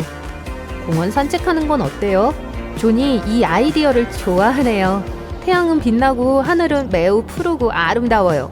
갑자기 빠르게 커지는 수직구름을 발견해요. 처음에는 밝은 흰색으로 보여요. 하지만 다가오면서 엄청나게 빠르게 밀도가 높아지고 칠흑 같아져요. 하늘이 어두워지고 있어요. 바람이 불어요. 그때 존은 머리카락이 곤두서고 있다는 걸 알아차려요. 벼락에 맞을 거라는 신호예요. 바로 이 순간 양전하가 몸을 통해 상승하고 있어요. 폭풍의 음전하를 띠고 있는 부분으로 향하고 있어요. 존이 빨리 반응하지 않으면 이 전하들은 만나게 될 거예요. 숨을 곳이 없어요. 그래서 존은 웅크리고 앉아 주변의 물체보다 자신을 작게 만들려고 해야 해요. 안 돼요, 존. 바닥에 눕지 마세요. 그곳은 축축할 수 있어서 엄청난 전기 전도체가 될 수 있어요. 번개가 치는 동안 위험을 외치는 다른 신호들도 있어요. 존의 손바닥에 땀이 나기 시작할 수도 있어요. 근처에 있는 금속 물체에서 이상하게 탁탁거리고 웅웅거리는 소리를 들을지도 몰라요. 피부가 따끔거릴 수 있어요. 입에서 이상한 금속 맛이 날 수도 있죠. 게다가 존은 염소 냄새를 맡을 가능성이 있어요. 그게 오존의 냄새예요. 전하가 대기를 구성하는 주요 기체인 질소와 산소의 원자를 분리시켜요. 이 원자들이 다시 모일 때 그중 일부는 세 개의 산소 원자로 구성된 분자를 만들어내요. 그게 오존이에요. 하강 기류가 이 가스를 높은 고도에서 여러분이 있는 수준까지 가져오기 때문에 우리는 폭풍우가 몰아치는 동안 이 냄새를 맡을 수 있어요. 어떤 벌레들은 폭풍이 오는 걸 느낄 수 있어요. 그리고 굳는 것으로 자연재해에 대비하죠. 그래서 존은 주변 곤충들이 나른해 보인다는 걸 알아차렸을 때 대비해야 한다는 걸 알게 돼요. 그리고 벌들은 폭우를 예측할 수 있어요. 이 생물들은 비가 오기 전날부터 훨씬 더 열심히 일하기 시작해요. 폭우가 내리는 동안 강 옆을 걷고 있을 때 존은 굉음을 들어요. 두려움으로 몸이 마비되는 것 같아요. 존 쪽으로 오고 있는 갑자기 불어난 물일 가능성이 높아요. 실제로 물과 함께 파편들이 같이 내려오는 걸 봐요. 물이 점점 더 탁해지고 어두워지면서 빠르게 색을 바꾸고 있어요. 돌발 홍수는 아주 위험해요. 당장 안전에 주의하세요, 존. 또 어느 날은 존이 멋진 벽구름을 봐요. 8km까지 뻗은 것 같아요. 가장 좋은 시나리오는 그냥 심각한 폭풍이 오는 거예요. 하지만 벽구름이 원을 그리기 시작하면 토네이도의 확실한 징후입니다. 존은 발 밑에 얼음이 내는 소리를 들으며 산의 눈밭을 가로질러 걷고 있어요. 소리가 약간 공허하네요. 빨리 발자국 주변에 균열이 있는지 확인해보세요. 만약 있다면 눈사태가 일어날 가능성이 높아요. 곧 존은 눈사태가 자신이 있는 곳으로 오는 걸 봐요. 비탈길을 벗어나기 위해 최선을 다해요. 대부분의 경우 내리막길로 갔다가 옆으로 방향을 틀면서 피해 달아날 수 있어요. 하지만 이번에는 아니에요. 존은 시간이 충분하지 않다는 걸 깨닫고 제일 가까운 나무로 향해요. 존이 나무를 정말 꽉 잡고 있는다면 눈사태가 그를 끌어당기지 않을지도 몰라요. 하지만 이게 효과가 없다면 눈사태가 여전히 움직이고 있는 동안 눈 표면 위로 헤엄치려고 해야 해요. 꽤 좋은 여름 저녁, 존은 부드러운 줄기를 가진 나뭇잎들이 갑자기 아래로 처지는 걸 보게 돼요. 다가오는 폭풍 때문일 수 있어요. 극한의 날씨가 오기 직전에 공기가 보통 더 습해져요. 나뭇잎들도 축축해지고 무거워지고 바람이 그걸 쉽게 뒤집어요. 존은 꽤 오래된 집에 살고 있고 내부 벽에 균열이 있는 게 익숙해요. 하지만 어느 날 그중 일부가 넓어진 걸 알아차려요. 그리고 보세요. 새로운 게 몇 개 더 있어요. 이건 알람입니다. 존은 석회암이 많은 지역에 살고 있어서 새로운 균열은 그의 집 옆에 싱크홀이 곧 열릴 거라는 걸 의미할 수 있어요. 존은 선방구름에 감탄하느라 시간을 낭비하지 않으려고 서둘러 집에 가고 있어요. 공상과학 영화에 나오는 것 같네요. 이것들은 따뜻하고 습한 공기가 뇌우의 상승 기류에 휘말릴 때 형성돼요. 그리고 이 불길한 구름은 대부분 폭풍이 오고 있다는 것을 의미하죠. 허리케인은 우리가 흔히 생각하는 것보다 훨씬 더 무서울 수 있는데 특히 실제로 지진을 유발할 수 있기 때문이에요. 폭풍 지진으로 알려진 이 놀랍고 무서운 현상은 얼마 전 우연히 발견되었습니다. 이 모든 것은 저주파 지진에 대해 더 많은 것을 알아내려는 과학자들의 노력으로 시작되었습니다. 저주파 지진은 우리가 실제로 진동을 느낄 수 없을 정도로 약한 지진에 대한 이야기예요. 우리 발밑에서 지구는 적절한 장비 없이는 듣거나 볼 수 없는 미묘하고 끊임없는 방식으로 진동하고 있습니다. 말하자면 이 지질학적 진동은 지구 표면의 약 70%를 덮고 있는 바다의 움직임에 의해 발생해요. 과학자들은 이 윙윙거리는 소리가 실제로 환경 변화에 대한 유용한 기록을 제공할 수 있다는 사실을 발견했습니다. 전문가들은 이 소리의 출처를 파악하기 위해 지진계라는 장비를 사용했습니다. 이 장치는 땅에 대고 있는 작은 귀라고 생각하시면 돼요. 아이돌 콘서트에서 팬들이 위아래로 뛰는 소리, 비행기가 지나가는 소리, 심지어 땅을 흔드는 아주 먼 거리의 지진 등 모든 종류의 진동을 포착할 수 있습니다. 극저주파 지진은 측정 장치에 따라 발생하는 신호가 다르게 보일 수 있기 때문에 장거리에서 추적하기가 어렵습니다. 이 문제를 해결하기 위해 전문가들은 퍼즐을 맞추듯 작은 영역의 측정값을 결합해서 이러한 신호를 추적하는 방법을 고안했어요.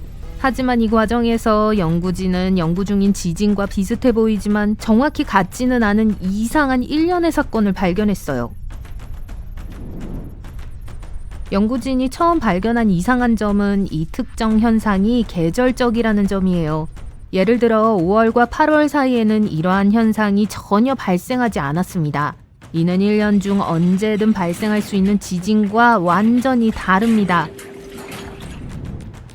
두 번째로 이상한 점은 지진이 일반적으로 지표면의 균열을 따라 움직이는 미국 서부에서 더 많이 발생한다는 것입니다. 하지만 이 새롭고 이상한 진동은 북미 서부 해안뿐만 아니라 동쪽으로도 퍼져나가고 있어요. 그렇다면 무엇이 이 새로운 현상을 유발할 수 있을까요?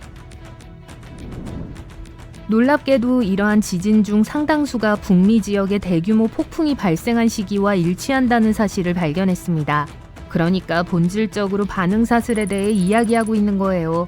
특정 계절에 허리케인이나 폭풍이 바다로 에너지를 전달해서 매우 강한 파도를 일으킬 수 있다는 겁니다. 이 파도는 단단한 지구와 상호작용해서 격렬한 지진 활동을 일으켜요. 거대한 폭풍에서 발생하는 이러한 에너지의 폭발은 대륙을 가로질러 수천 킬로미터 방사해서 현재 우리가 폭풍 지진이라고 부르는 지진을 유발할 수 있습니다. 이 현상은 리히터 규모 최대 3.5의 지진을 유발할 수 있는 것으로 알려져 있어요. 많은 사람들이 느낄 수 있지만 일반적으로 피해를 입히지는 않는다는 의미죠. 하지만 바닷물이 실제로 허리케인의 강도를 높일 수 있기 때문에 지금 안심할 수 있는 건 아닙니다. 최근 플로리다 전역에 파괴의 길을 남긴 무서운 허리케인 밀턴이 그랬던 것처럼요. 지금 보고 계신 청자색 영역은 위성에서 바라본 허리케인 밀턴입니다. 10월 9일 이 허리케인은 시속 249km의 강풍을 동반한 폭우와 생명을 위협하는 폭풍의 일로 이 지역을 강타했습니다. 추산에 따르면 최대 340억 달러의 손실이 발생할 수 있는데 이는 미국 역사상 가장 피해가 큰 폭풍 중 하나가 될 수 있어요. 허리케인 밀턴은 꽤나 까다로웠습니다. 모든 것은 멕시코만의 기록적인 더운 물에서 시작됐어요. 이 따뜻한 물은 허리케인이 성장하는 데 필요한 에너지를 제공하는 역할을 했어요. 그리고 눈벽 교체라는 과정도 허리케인이 더 커지는 데 도움이 되었어요. 이에 대해서는 잠시 후에 설명하겠습니다. 허리케인 밀턴이 해안으로 접근하면서 특이한 일이 벌어졌습니다. 제트 기류라고 불리는 빠르게 움직이는 기류가 대기 상공으로 흐르는 경로를 가로지른 거예요. 일반적으로 허리케인의 북부와 북서부 지역의 바람은 다른 지역의 바람보다 강하지 않아요. 하지만 제트 기류와의 상호작용으로 인해 이 지역의 바람은 예상보다 훨씬 강해졌습니다. 허리케인 밀턴은 거의 매번 모두를 놀라게 했고 그 어느 때보다 빠르게 강도를 높였습니다. 플로리다의 서해안과 동해안 모두를 위험한 물살로 덮쳐 300만 명 이상이 거주하는 템파베이의 번화한 지역이 심각한 위험에 처했어요. 그렇다면 밀턴은 어떻게 그렇게 큰 문제가 되었을까요? 글쎄요, 문제는 동부 태평양에서 시작되었습니다. 일반적으로 허리케인은 아프리카 해안에서 발원해서 대서양을 건너 따뜻한 카리브해에서 힘을 얻는 등 예측 가능한 경로를 따라 이동해요. 하지만 밀턴은 그 기원에 반전이 있습니다. 유카탄 반도를 가로질러 걸프만에서 정체된 전선을 만난 열대성 저기압의 잔재에서 시작되었죠. 밀턴은 일단 출발하면 주저하지 않았습니다. 기록적인 최고 수온에 도달했을 때는 마치 에너지 드링크를 먹은 것 같았어요. 따뜻한 물과 습한 공기는 허리케인이 발달하기에 완벽한 조건이었죠. 순식간에 밀턴의 풍속은 시속 148km로 증가했습니다.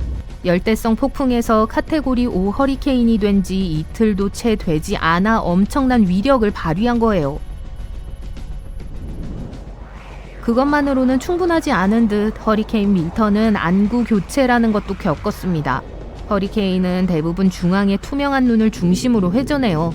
하지만 하룻밤 사이에 밀턴은 바깥쪽 가장자리에 새로운 비줄기를 형성하기 시작하면서 눈 주위에 두 번째 고리를 만들었어요. 이 과정을 통해 밀턴은 더욱 커져 풍속을 분산시키고 더 넓은 영역을 확보할 수 있었죠. 마치 껍질을 벗고 더 강력한 존재가 되기 위한 준비를 하는 것 같지요.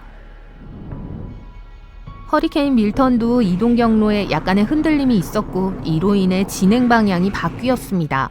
팽이가 균형을 찾기 전에 살짝 흔들리다가 다시 균형을 찾는 것과 비슷하다고 생각하시면 돼요.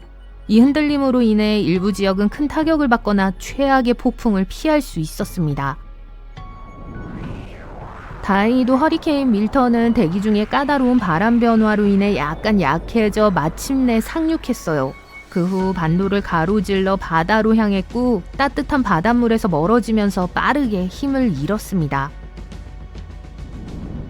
피해가 컸음에도 불구하고 좋은 소식이라고 할 수 있는 건 전문가들은 솔직히 상황이 훨씬 더 나빠질 것으로 예상했다는 거예요. 그럼에도 불구하고 밀턴의 풍속이 최대치에 얼마나 근접했을까요? 다시 말해 허리케인이 얼마나 강해질 수 있는지에 한계가 있을까요?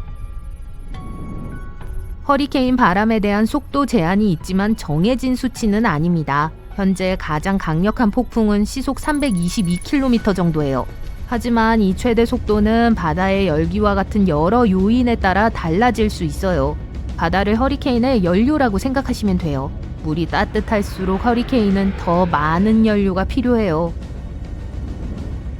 전문가들은 바다가 계속 따뜻해지면 풍속과 허리케인의 영향력이 증가해서 허리케인이 훨씬 더 강해질 수 있다고 생각해요. 하지만 다른 요인들도 허리케인의 강도를 파악하는 데 도움이 됩니다. 예를 들어 대기 중의 열과 구름 상단의 온도는 열이 해수면에서 폭풍의 상단으로 얼마나 빨리 이동하는지에 영향을 미치기 때문에 중요합니다. 일부 추정에 따르면 세기 말까지 최대 풍속이 시속 354km에 가까워질 수 있다고 해요. 미래의 재난을 예방하기 위해 전문가들이 계속 주시해야 할 대상이죠. 앞으로 나아가면서 이러한 폭풍에 대해 계속 조사하고 연구하는 것이 필수적입니다. 폭풍에 대해 더 많이 이해할수록 우리 자신과 지역사회를 더 잘 보호할 수 있습니다. 쉬운 척의 배와 20대의 비행기가 실종됐고 많은 사람들이 사라졌고 미지의 세력이 잠깐만요. 대본이 잘못됐네요. 버뮤다 삼각지대는 트란실바니아에 있죠? 죄송해요. 자, 옛날 옛적의 트란실바니아의 중심부에는 사람들이 트란실바니아의 버뮤다 삼각지대라고 명명한 신비한 장소가 있었어요. 이 뒤틀린 나무와 얽힌 덤불을 보세요. 금방이라도 나무 뒤에서 사악한 생물이 나타날 것만 같고 심지어 이야기처럼 우주에서 온 유령이나 신비한 생물이 있을지도 모른다는 생각이 들 정도예요. 이 숲은 1960년대에 한 남자가 여자친구와 친구 몇 명과 함께 따뜻한 8월의 오후를 보내고 있었을 때 유명해졌어요. 갑자기 여자친구가 하늘에서 이상한 걸 가리켰어요. 한 남자가 그녀가 서 있던 곳으로 가까이 다가갔고 놀랍게도 그도 그것을 봤어요. 하늘에서 빛나는 이상한 은색 디스크였죠. 그는 재빨리 카메라를 꺼내서 소름 끼치는 물체가 사라지기 전에 4장의 사진을 찍었어요. 그 물체는 불과 2분 동안 거기에 있었어요. 하지만 이 남자는 필름을 현상했고 그의 사진은 지역신문에 게재되었습니다. 많은 사람들이 이에 대해 회의적이었어요. 이상한 조명에서 찍힌 사진이기 때문에 우주선처럼 보이는 기상풍선일 가능성이 높다고 주장했죠. 하지만 그날 숲 위의 하늘에는 기상풍선이나 비행선 그 어떤 물체도 보이지 않았습니다. 으스스하지 않나요? 이 지역의 캠프파이어 전설은 이것만이 아닙니다. 이 으스스한 장소의 어두운 깊은 곳으로 너무 깊숙이 들어간 사람들은 종종 돌아오지 못했다는 이야기가 전해지고 애초에 그 별명이 붙은 것도 그 이유라고 해요. 200마리의 양과 함께 숲으로 들어간 양치기가 있었어요. 그들은 다시는 발견되지 않았습니다. 사람들은 어느 날 사라진 5살짜리 소녀에 대한 이야기도 수군댔어요. 5년이 지난 어느 날 실종 당시와 똑같은 옷을 입은 채 하루도 늙지 않은 모습으로 다시 나타난 거예요. 숲에 들어갔다가 실종된 후 가까스로 돌아왔지만 심한 화상과 고열 등 이전에는 없던 건강 문제를 겪는 사람들이 있어요. 어떤 사람들은 지하 토양에 방사능이 높은 천연 우라늄이 많아서 그런 일이 일어났다고 확신했어요. 그리고 다른 사람들에 따르면 이 숲에 오면 누군가 자신을 지켜보고 있는 것 같거나 전자기기가 갑자기 꺼지는 느낌이 드는 건 드문 일이 아니라고 했어요. 이 숲은 전설이 아닌 풍부한 역사를 가지고 있어요. 일부 자료에 따르면 기원전 6500년까지 거슬러 올라가는 루마니아에서 가장 오래된 정착지가 이곳에 있었다고 합니다. 나무는 그 자체로 꽤 신비로워요. 소름 끼치는 나선형이나 예상치 못한 지그재그 패턴으로 자라요. 일부 과학자들은 이 현상을 탐구하기 위해 그곳에 갔지만 왜 그런지에 대한 해답은 찾지 못했습니다. 마치 나무가 팔다리를 비틀어 사람이 보지 않을 때 손을 뻗어 사람을 잡으려는 것처럼 보여요. 그리고 흥미로운 점은 이렇게 뒤틀린 나무들이 시계 방향의 나선형으로 뻗어 있다는 거예요. 하지만 전설에 따르면 나무나 다른 종류의 초목을 찾을 수 없는 숲의 특정 지역에서 설명할 수 없는 많은 일들이 일어났다고 해요. 바로 더 클리어링이라는 완벽한 원입니다. 이 모든 이야기에서 영감을 얻은 공포 영화의 완벽한 이름이죠. 초목이 없는 이 지역의 토양을 검사한 결과 식물이 자라지 못하게 할 만한 이상한 물질이나 이상 징후는 발견되지 않았어요. 일부 지역 주민들은 숲에 긍정적인 에너지가 있다고 믿기 때문에 그곳에서 소원을 빌면 좋다고 생각해요. 하지만 더 많은 사람들은 숲 한가운데서 신비한 구가 튀어나오거나 외계에서 온 불빛과 같은 초자연적인 활동에 대한 이야기를 들려주며 상상력을 마음껏 펼치죠. 드라큘라든 드라큘라 성이든 이제는 한 발 물러나야 할 것 같네요.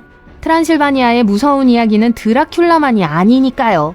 오늘 밤 잠을 잘 수 없는 또 다른 이유는 바로 무네카스 섬 또는 인형의 섬이에요. 멕시코시티 근처에 으스스하고 어두운 운하물 한가운데 작은 섬이 있어요. 언뜻 보기에는 매력적으로 보일지 몰라요. 나무에 매달려 있고 무성한 초목에 흩어져 있는 수백 개의 인형이 있는 곳이라는 사실을 알기 전까지는 말이죠. 이 인형들은 낡고 썩어가고 있어요. 시간이 지남에 따라 색이 바래고 한때 명랑했던 얼굴은 이제 절망과 공포의 표정으로 뒤틀려 있어요. 이 불안한 장소 뒤에는 슬픈 이야기가 있습니다. 50여 년 전 가족을 떠나 섬에서 홀로 살던 은둔형 외톨이 돈 줄리안 산타나가 이 섬에 살았다고 해요. 그는 운하에서 잃어버린 인형을 강박적으로 수집하기 시작했어요. 더 많은 인형을 얻기 위해 자신이 키운 인형을 지역 주민들과 거래하기도 했다는 이야기가 전해집니다. 그 남자는 인형을 닦거나 고치는데 전혀 관심을 보이지 않았어요. 인형을 발견한 상태와 상관없이 인형으로 섬을 장식하기만 했죠. 멀쩡해 보이는 인형도 비바람에 망가져 버렸어요. 밖에만 있는 것이 아니라 그의 오두막 안에도 이 무서운 인형들이 가득했어요. 많은 사람들이 이곳이 저주받은 곳이라며 두려워했어요. 하지만 인형이 섬을 지켜준다고 믿는 사람들도 있었죠. 런던 북쪽 교회로 이동하면 신비한 하이게이트 묘지를 만날 수 있습니다. 이곳은 고인을 위한 일반적인 안식처가 아니에요. 이 묘지에는 칼 마르크스와 더글러스 애덤스의 무덤을 비롯해 특이한 무덤이 많지만 그 때문에 방문객들이 이곳을 찾는 건 아닙니다. 사람들은 이곳에 뱀파이어를 포함한 온갖 종류의 으스스한 생물이 출몰한다는 전설 때문에 이곳을 찾아요. 네, 붉은 눈과 날카로운 송곳니로 무덤 위를 맴도는 그림자 같은 존재에 대한 이야기는 결코 지루할 틈이 없어요. 하지만 이곳이 항상 이렇게 으스스했던 건 아니에요. 19세기 중반에 조성된 이곳은 한때 무덤을 삼킬 듯이 무성한 초목과 무너져 내리는 비석들로 방치되어 있었어요. 하지만 이 전설은 1970년대에 이 묘지가 여러 공포 영화에 등장하면서 장소 자체와 함께 인기를 얻게 됐죠. 심지어 자칭 뱀파이어 헌터라고 자처하는 방문객도 있어요. 런던에서 차로 조금만 가면 플럭 리라고 하는 평화롭고 매력적인 마을이 있어요. 적어도 첫눈에는 그렇게 보이죠. 사람들은 플럭 리가 영국에서 가장 유령이 많이 나오는 마을이라고 수군대요. 구불구불한 거리를 지나가다 보면 유령이 출몰한다는 전설이 전해지는 여러 장소를 만나게 될 거예요.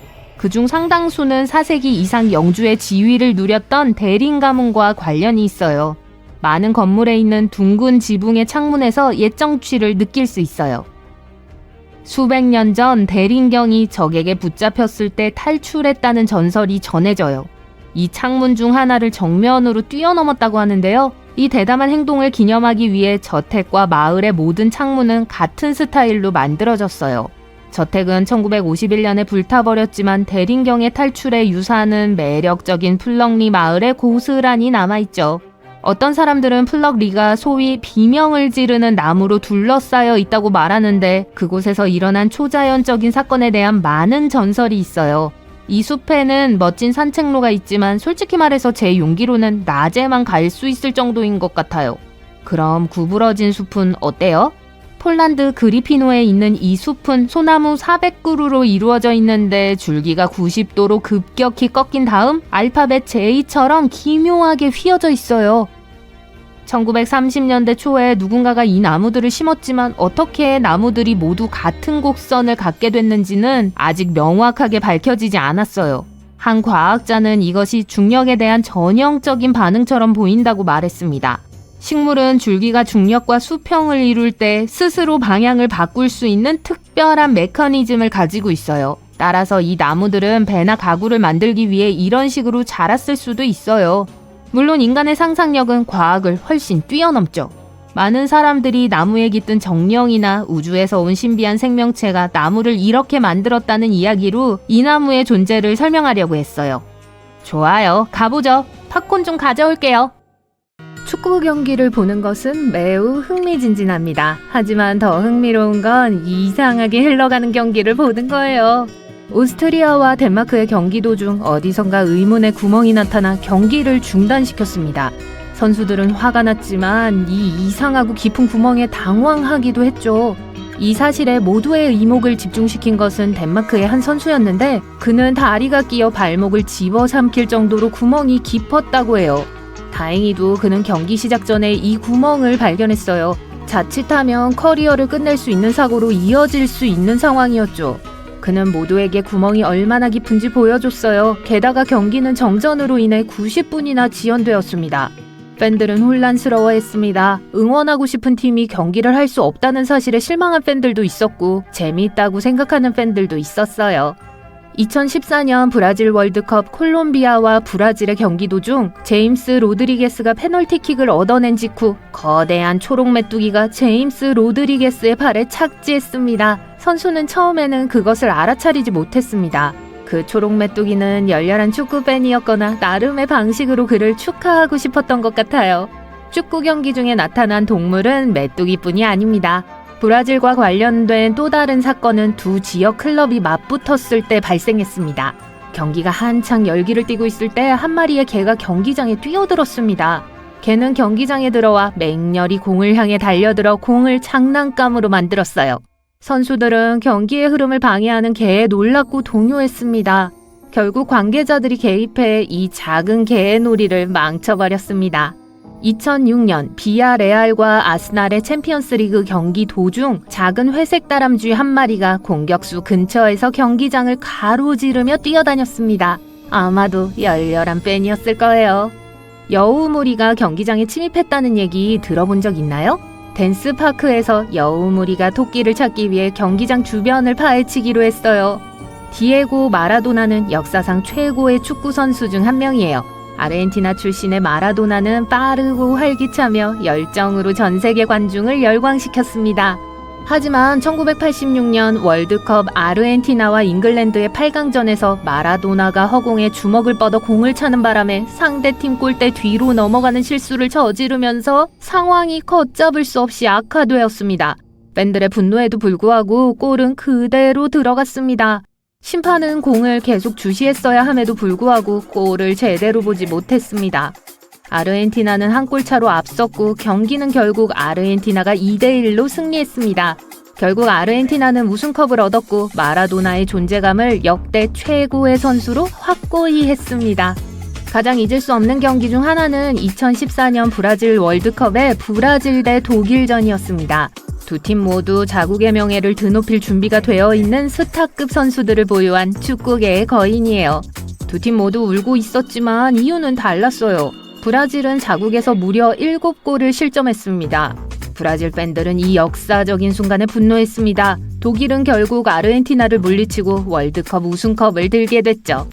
2018년 레알 마드리드와 리버풀의 챔피언스리그 결승전은 리버풀이 우승을 노리던 그해 가장 기대되는 경기 중 하나였어요. 리버풀의 골키퍼 로리스 카리우스는 최고의 컨디션을 유지하고 있었지만 그날 밤은 운이 따르지 않았어요. 카리우스가 한 번도 아니고 2번이나 치명적인 실수를 저지르자 팀과 전 세계 팬들은 충격을 받았죠. 첫 번째는 골대 근처에서 레알 마드리드의 공격수 카림 벤제마에게 실수로 공을 패스한 경우입니다. 카리우스는 골을 되찾았지만 근처에 있는 공격수를 보지 못했어요. 그는 자신의 패스를 잘못 계산해 마드리드의 골을 허용했습니다. 두 번째 실수는 가레스 베일이 카리우스가 쉽게 잡을 수 있는 상황에서 컬링 슛을 날렸을 때였어요. 하지만 카리우스는 그 대신 공을 쳐내려고 했고 공은 카리우스의 손을 지나 골대 뒤편으로 미끄러져 들어갔습니다. 결국 마드리드는 챔피언스리그 우승 트로피를 얻었고 카리우스의 커리어는 더 이상 예전 같지 않았습니다.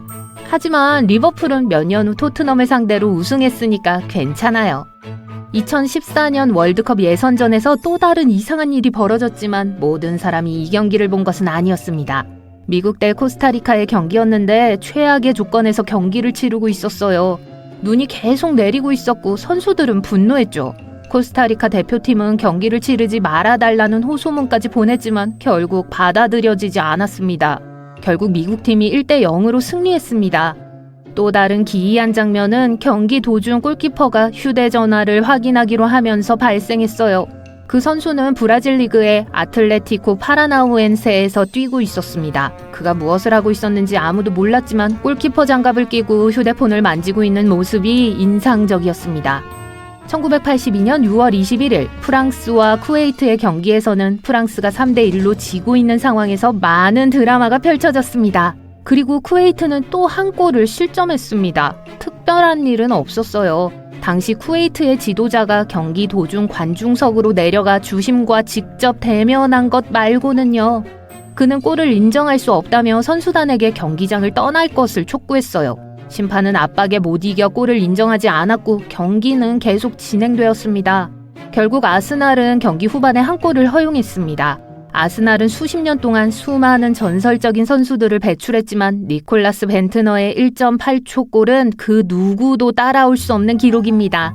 이 골은 프리미어리그에서 교체 선수로 넣은 역대 가장 빠른 골로 기록되어 있습니다.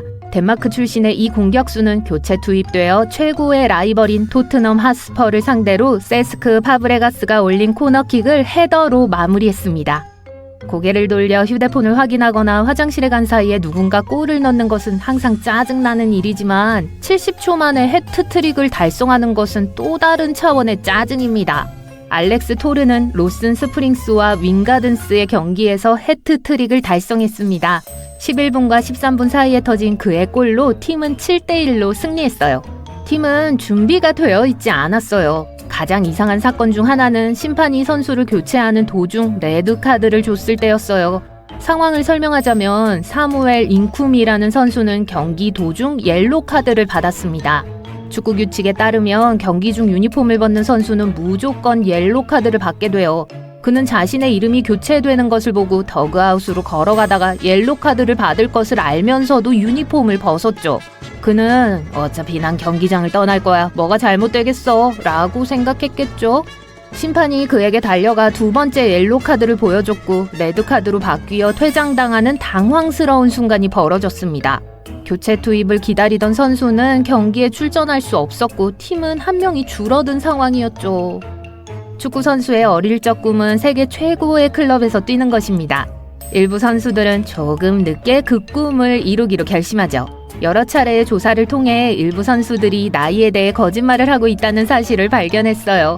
예를 들어 구레이 무키는 자신의 나이가 실제보다 12살이나 어리다고 속였습니다. 클럽에 16살이라고 말했을 때 그는 28살이었다고 합니다. 페널티킥은 골키퍼와 슈팅하는 선수 모두에게 항상 긴장되는 순간입니다. 아르헨티나의 슈퍼스타 리오넬 메시는 2016년 2월 14일 클레타 비고와의 경기에서 페널티킥을 성공시켰습니다. 그다지 로맨틱한 순간은 아니었지만 메시의 다음 행동을 예상한 사람은 아무도 없었습니다. 그는 아무렇지 않게 킥을 차는 대신 골키퍼를 혼란스럽게 하고 관중을 흥분시키기 위해 그 자리로 달려가 공격수 루이스 수아레즈에게 공을 패스했습니다. 축구 역사상 최고의 선수 중 한 명으로 꼽히는 메시답지 않은 행동이었지만 오랫동안 회자될 페널티킥 중 하나로 기록될 것입니다. 8. 우리의 친근한 동반자죠. 크고 어둡고 차가운 우주에서 유일한 친구입니다. 일식이나 월식과 같은 달과 관련된 모든 사건들이 우리를 흥분시키는 것은 놀라운 일이 아니에요. 하지만 블랙문은 어때요? 블루문과 슈퍼문은요? 들어본 적 있으세요? 자, 제가 설명드리고 어떻게 그것들을 관찰할 수 있는지 알려드릴게요. 달력을 준비하세요. 지구와 달 사이의 거리는 38만 4,472km입니다. 직접 측정했어요. 그리 멀지 않은 것 같다고요? 하지만 대부분의 사람들은 이 거리를 매우 과소평가합니다. 여러분은 목성과 토성을 포함한 태양계의 모든 행성이 달과 지구 사이에 들어갈 수 있다는 거 알고 있었나요? 저도 믿을 수가 없어요. 달은 조석으로 지구에 잠겨 있습니다. 그래서 항상 우리에게 한쪽 면만 향하고 있어요. 달 주기에는 몇 가지 단계가 있어요. 사기 첫 단계죠. 태양이 우리가 볼 수 없는 달의 면을 비추기 때문에 달이 보이지 않는 거예요. 상현달은 밝은 부분이 점진적으로 많아지는 겁니다. 보름달은 태양이 우리가 볼 수 있는 달의 면을 완전히 비추는 단계예요. 하현달은 빛의 부분이 점차 줄어드는 거예요. 그러고 나서 또 새로운 달이 탄생해요. 그리고 모든 주기가 다시 시작되죠. 달 주기는 29.5일이기 때문에 2월이 아니라면 한 달 정도가 됩니다. 그런데 왜 이런 걸 설명하냐고요? 여러분이 블랙문을 더 잘 이해하도록 하기 위해서예요. 29개월 또는 2.5년에 한 번씩 일어나는 희귀한 천문학적 사건이죠. 이 용어는 점성가들에 의해 만들어졌기 때문에 천문학에는 존재하지 않아요. 비공식적이고 여러 가지 의미가 있어요.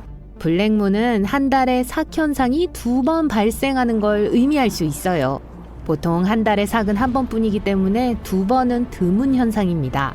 이것은 달의 주기와 지구의 연간 주기 간의 작은 차이 때문에 일어나요. 윤년 같은 거죠. 블랙문은 또한 다른 것을 의미할 수 있어요. 예를 들어 보통 한 계절에 3번의 새 달이 있어요. 기본적으로 30일에 한 번씩 새로운 달이 떠요. 하지만 만약 4번이 뜬다면 세 번째 새 달이 블랙문이에요. 또한 더 드물게 쓰이는 의미도 있어요. 예를 들어 어떤 사람들은 새 달이나 보름달 없는 2월을 가리키기도 해요. 이것은 19년에 한 번 정도 일어납니다. 하지만 블랙문이 왜 그렇게 특별할까요? 달은 보통 삭 동안 하늘에 완전히 숨겨져 있어요. 하지만 블랙문 동안 달의 어두운 실루엣을 볼 수 있습니다. 그걸 보려면 도시에 불빛이 없는 좋은 장소를 선택해야 할 거예요. 대도시에 산다면 망원경 없이는 거의 볼 수 없을 거예요. 또한 이 현상이 일어나는 동안 하늘이 매우 어둡기 때문에 목성과 금성뿐만 아니라 이전에 숨겨져 있던 다른 별자리들도 볼 수 있어요. 가장 최근에 발생한 블랙문은 2022년 4월 30일이었어요. 미국의 대부분의 지역에서 블랙문을 관찰할 수 있었어요. 태평양, 알래스카, 하와이 시간대를 제외한 지역에서요. 알로하! 네, 안타깝게도 블랙문에 대해 처음 듣는 것이라면 이미 기회를 놓쳤어요. 이제 2.5년을 더 기다려야 합니다. 다음 블랙문은 표준적인 정의에 의하면 2024년 9월, 계절적 정의로는 2023년 5월 19일에 발생할 거예요. 하지만 걱정하지 마세요. 언제든 다른 천문학적 현상을 볼 수 있어요. 바로 블루문이죠. 농담이 아니에요. 진짜예요. 물론 말 그대로 파란 달이 뜨는 건 아니에요. 블루문은 점성가들이 한 달에 2번째 보름달을 가리키는 거예요. 블랙문과 블루문은 의미상 비슷하긴 하지만 사실 정반대예요. 블랙문은 한 달 안에 2번째 발생하는 삭현상이고 블루문은 2번째 보름달을 말합니다. 둘 다 29개월마다 발생해요. 그렇게 드문 일은 아니죠? 아이러니하게도 블루문은 아주 드물게 일어나는 일을 가리키기도 해요. 민속학자 필립 히스코크는 블루문이라는 용어의 달력적 의미가 1937년 메인 농사력에 의해 처음 발명되었다고 추측합니다. 또 다른 흥미로운 천문학 사건은 슈퍼문이에요. 망원경을 준비하고 언덕을 찾아보세요. 유난히 밝고 큰 달을 볼 수 있을 거예요. 영화에서나 볼 수 있는 것처럼요. 슈퍼문은 정확히 무엇을 의미할까요? 아시다시피 달은 지구 주위를 원형 궤도로 돌지 않습니다. 궤도는 타원형이에요. 그리고 지구에서 가장 가까운 곳은 근지점이라고 불립니다. 슈퍼문은 보름달이 근지점과 일치할 때 발생하는 현상이에요. 이것 때문에 달이 우리에게 특히 크고 밝은 것처럼 보이죠. 슈퍼문은 직경이 평소보다 14% 더 크고 30% 더 밝아 보여요. 그런데 이 현상은 종종 소위 달착시와 혼동됩니다. 달착시 동안 달은 지평선 위로 낮게 떠 있어서 시각적으로 더 크게 보여요. 1년에 12번에서 13번의 보름달 중 서너 번이 슈퍼문입니다. 하지만 대부분은 그다지 다르지 않아요. 차이를 전혀 발견할 수 없을 정도로요.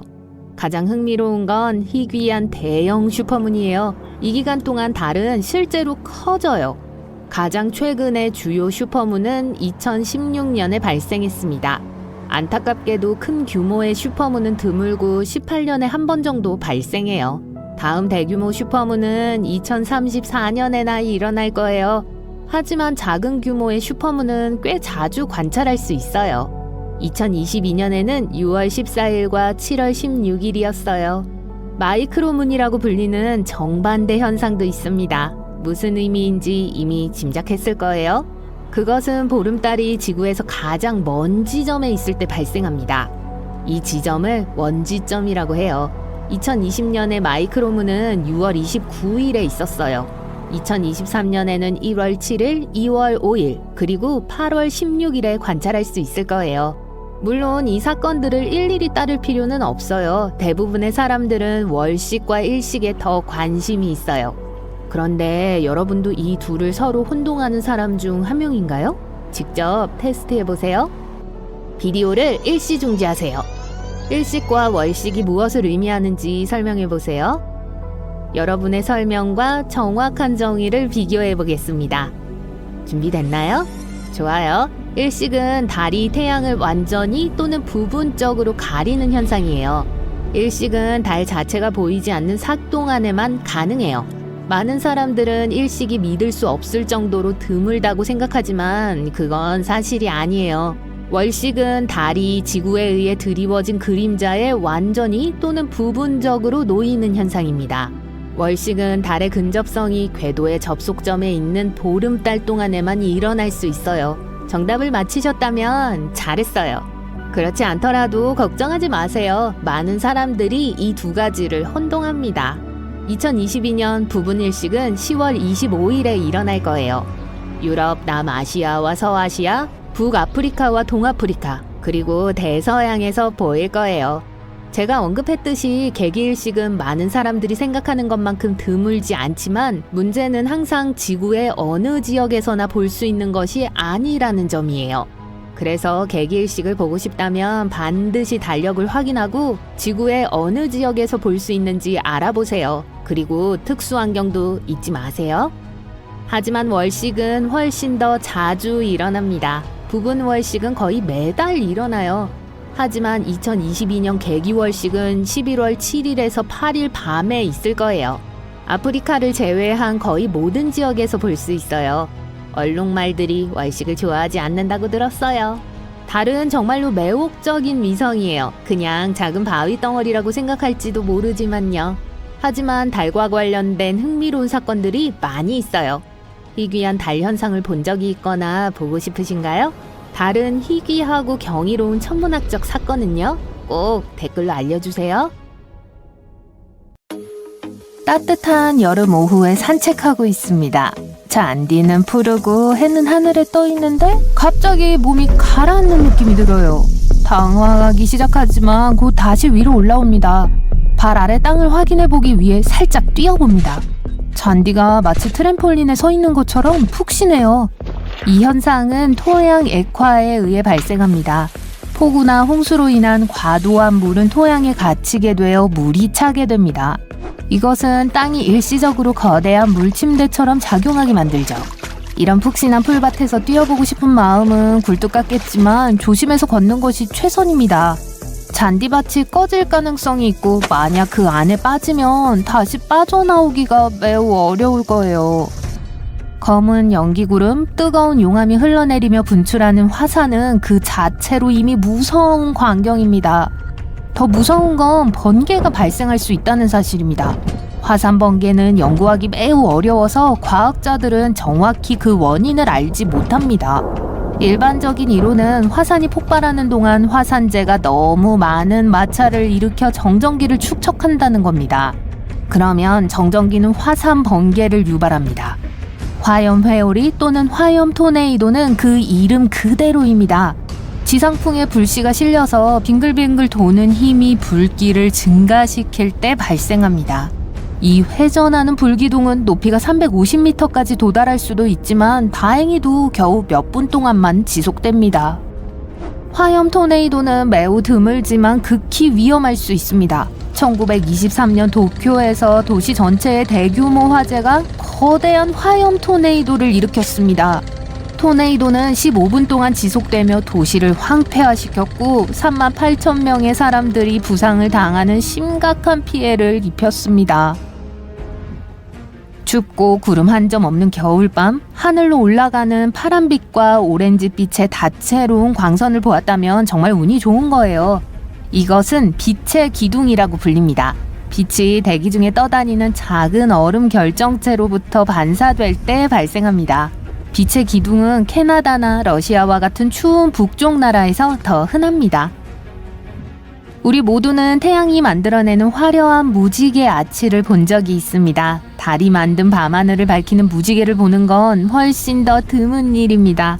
이것은 달무지개라고 부릅니다.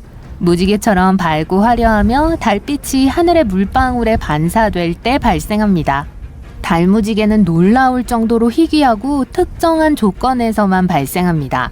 달은 매우 낮아야 하고 하늘은 어두워야 하며 비가 달의 정반대에서 내려야만 달무지개가 만들어집니다.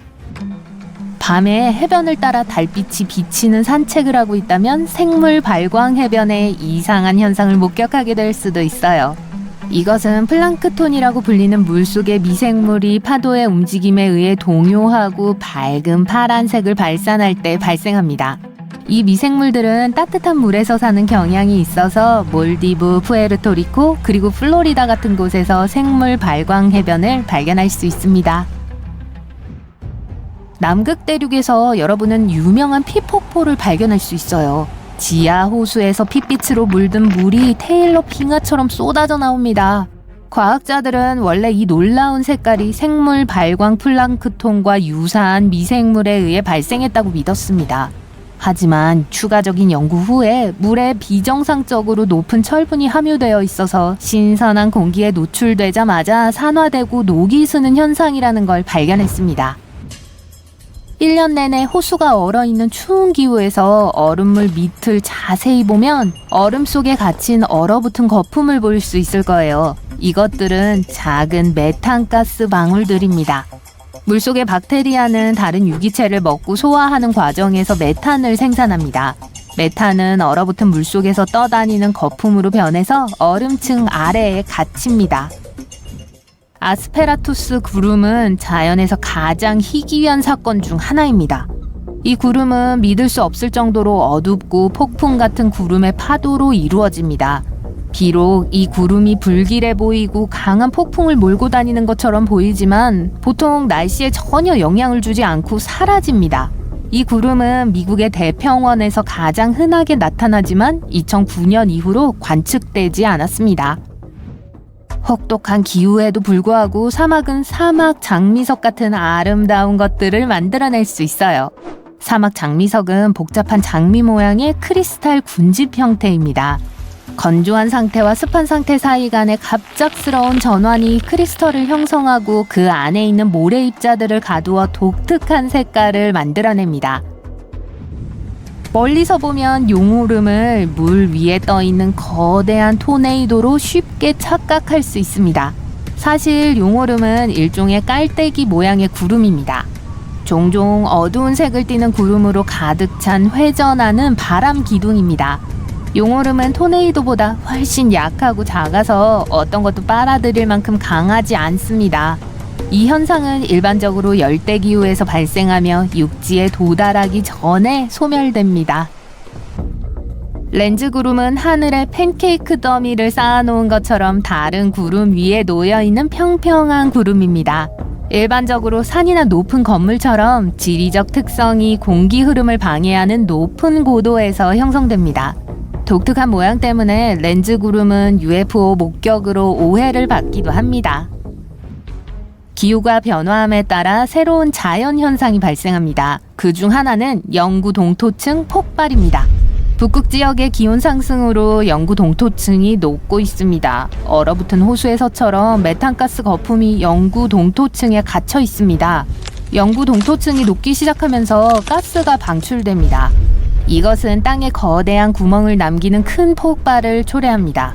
그 첫 번째 사례는 2013년에 보고되었고 그 이후 몇 번 사례가 더 보고되었습니다. 빙하라고 하면 보통 깨끗한 하얀 얼음 덩어리를 떠올리게 되죠. 하지만 남극 대륙에서 녹색, 파란색, 노란색 등의 줄무늬가 있는 빙산을 발견할 수 있습니다.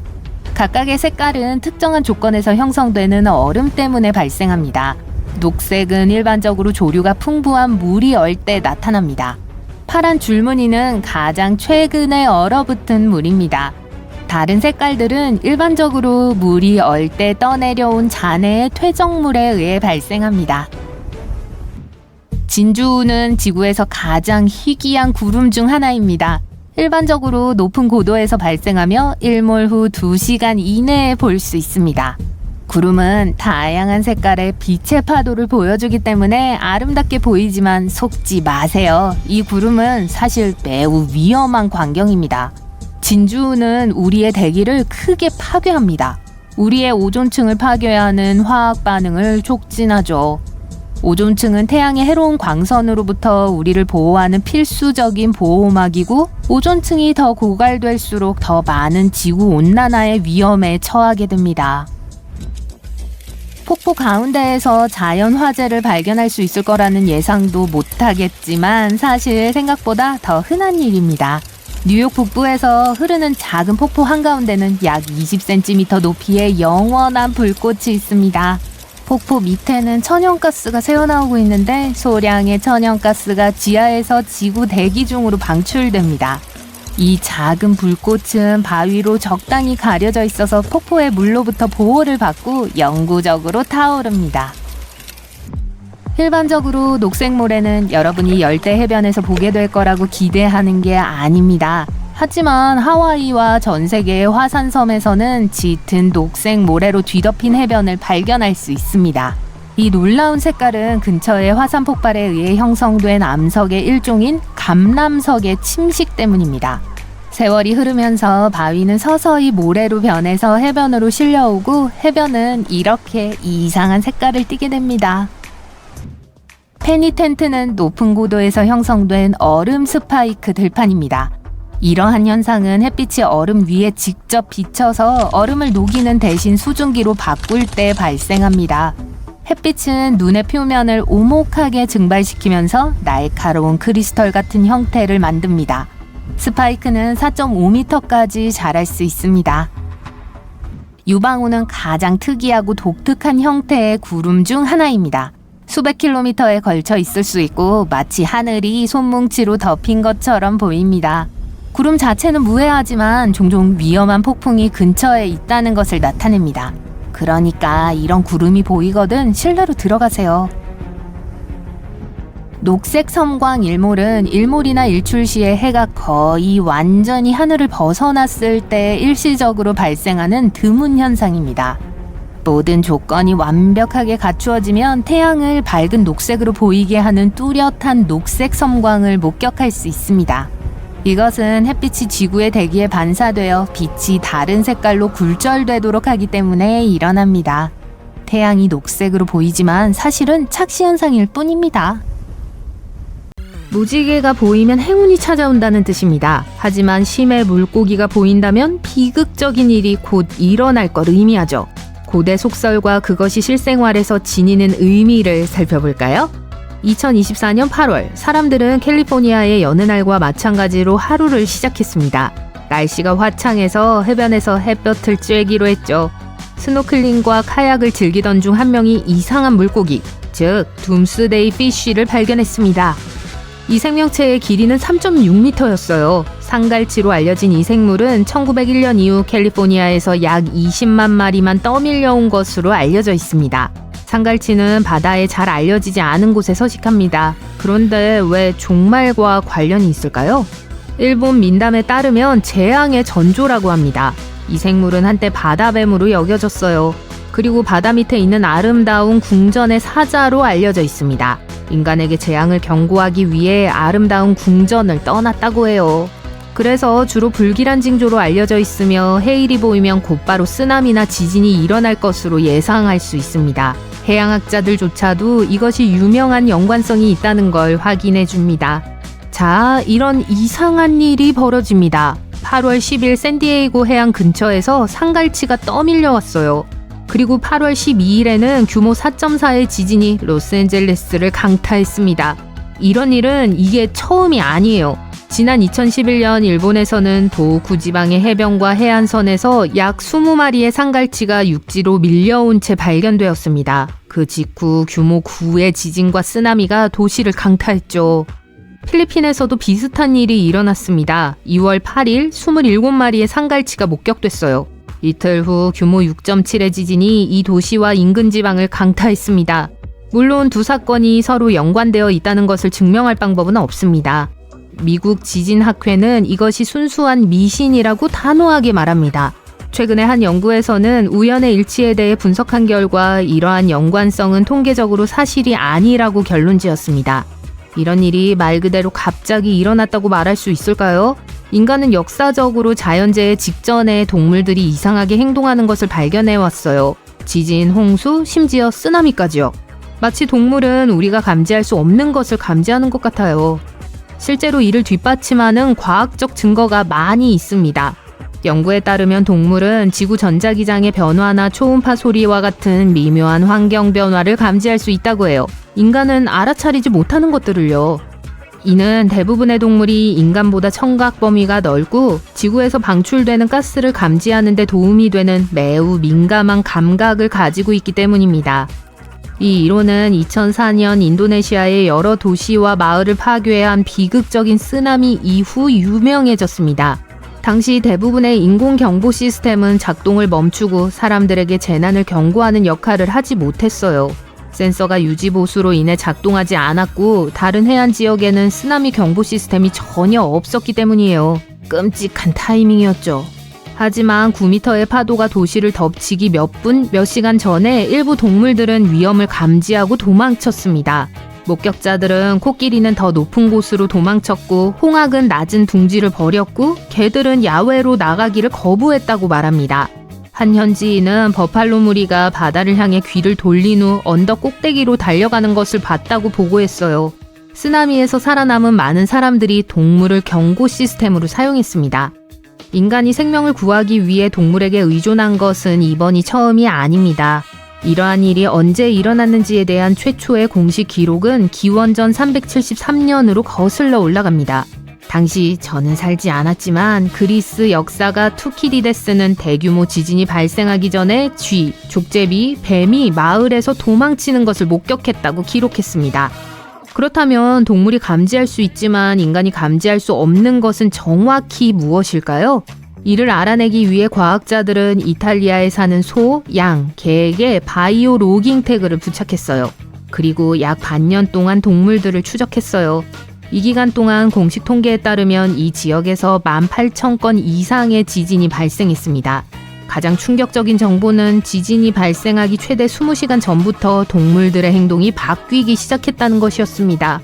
지진이 발생하기 전에 양의 구멍이라는 것이 발생합니다. 지각에서 지표면으로 흐르는 전하를 말하는데요. 양전하가 나타나는 곳의 공기 분자를 변화시켜 동물이 이를 감지할 수 있습니다.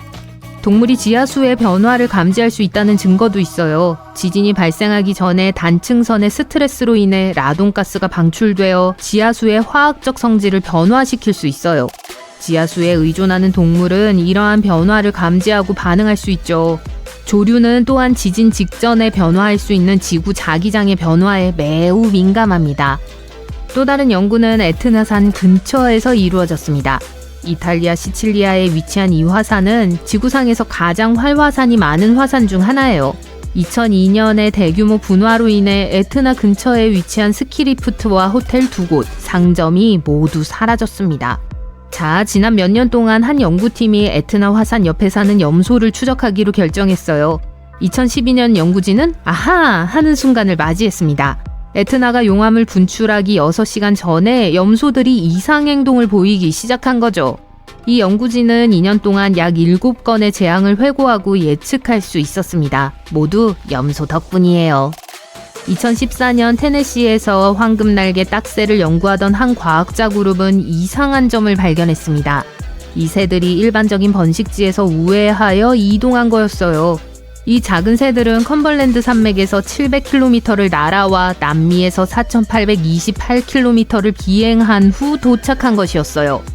새들이 떠난 직후 80개가 넘는 토네이도가 이 지역을 강타하여 10억 달러가 넘는 피해가 발생했어요. 이 새들의 행동을 과학자들은 대피 이동이라고 부릅니다. 새들은 402km 이상 떨어진 곳에서 토네이도가 오는 것을 감지했어요. 초저주파는 재난의 큰 선물입니다. 폭풍과 토네이도는 수천 킬로미터를 이동할 수 있는 매우 강한 초저주파를 만들어냅니다. 초저주파는 20Hz 이하의 저주파예요. 정상적인 귀를 가진 사람은 이 소리를 들을 수 없습니다. 인간의 평균 청력은 20Hz에서 2만 Hz예요. 즉 아주 낮은 저음이나 귀 바로 옆에서 모기가 윙윙거리는 소리 정도의 소리를 들을 수 있죠. 코끼리의 청각 범위는 20Hz 이하까지 도달할 수 있습니다.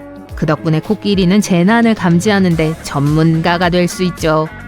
과학자들은 또한 새들이 바다를 건너야 할 때 폭풍우를 피하는 데 도움이 되는 것이 바로 초저주파를 감지하는 것이라고 생각해요. 태평양은 결코 소극적이지 않은 것으로 알려져 있어요. 용감한 인간은 태평양을 건너기 위해 모험을 감행하지만 보통 위성 장비가 감지할 수 없는 심한 폭풍과 조건에 직면하게 되죠. 프랑스 국립자연사 박물관에서는 매년 태평양을 횡단하는 100여 마리의 새를 추적하는 프로젝트를 진행 중이에요. 국제우주정거장의 도움을 받아 이 작은 생명체들이 도중에 자연재해에 어떻게 반응하는지 이해하려고 노력하고 있습니다. 하지만 모두가 확신하는 건 아닙니다. 일부 과학자들은 동물이 환경 변화에 민감할 수는 있지만 동물의 행동으로 재난을 예측하는 것은 너무 위험하다고 주장합니다. 미국 지질조사국은 재난 발생 전 동물의 비정상적인 행동에 대해 보고된 많은 사례가 일화나 보고에 불과하며 대규모 연구를 통해 직접적인 연관성을 입증한 사례는 아직 없다고 지적했습니다. 인간에게는 재난을 예측하는 초능력을 가지고 있지는 않지만 몇 가지 도움이 될 수 있는 것들이 있습니다. 다음번 번개가 치는 장소에 있을 때는 머리카락이 신호를 보낸다는 사실에 주목하세요. 머리카락이 곤두서 있다면 번개가 아름다운 사람을 향해 조준되어 곧 여러분을 덮칠 것이란 뜻이에요. 그러니까 도망치세요. 대피소를 찾아 안으로 들어가세요. 이런 상황에서 할 수 있는 최선입니다.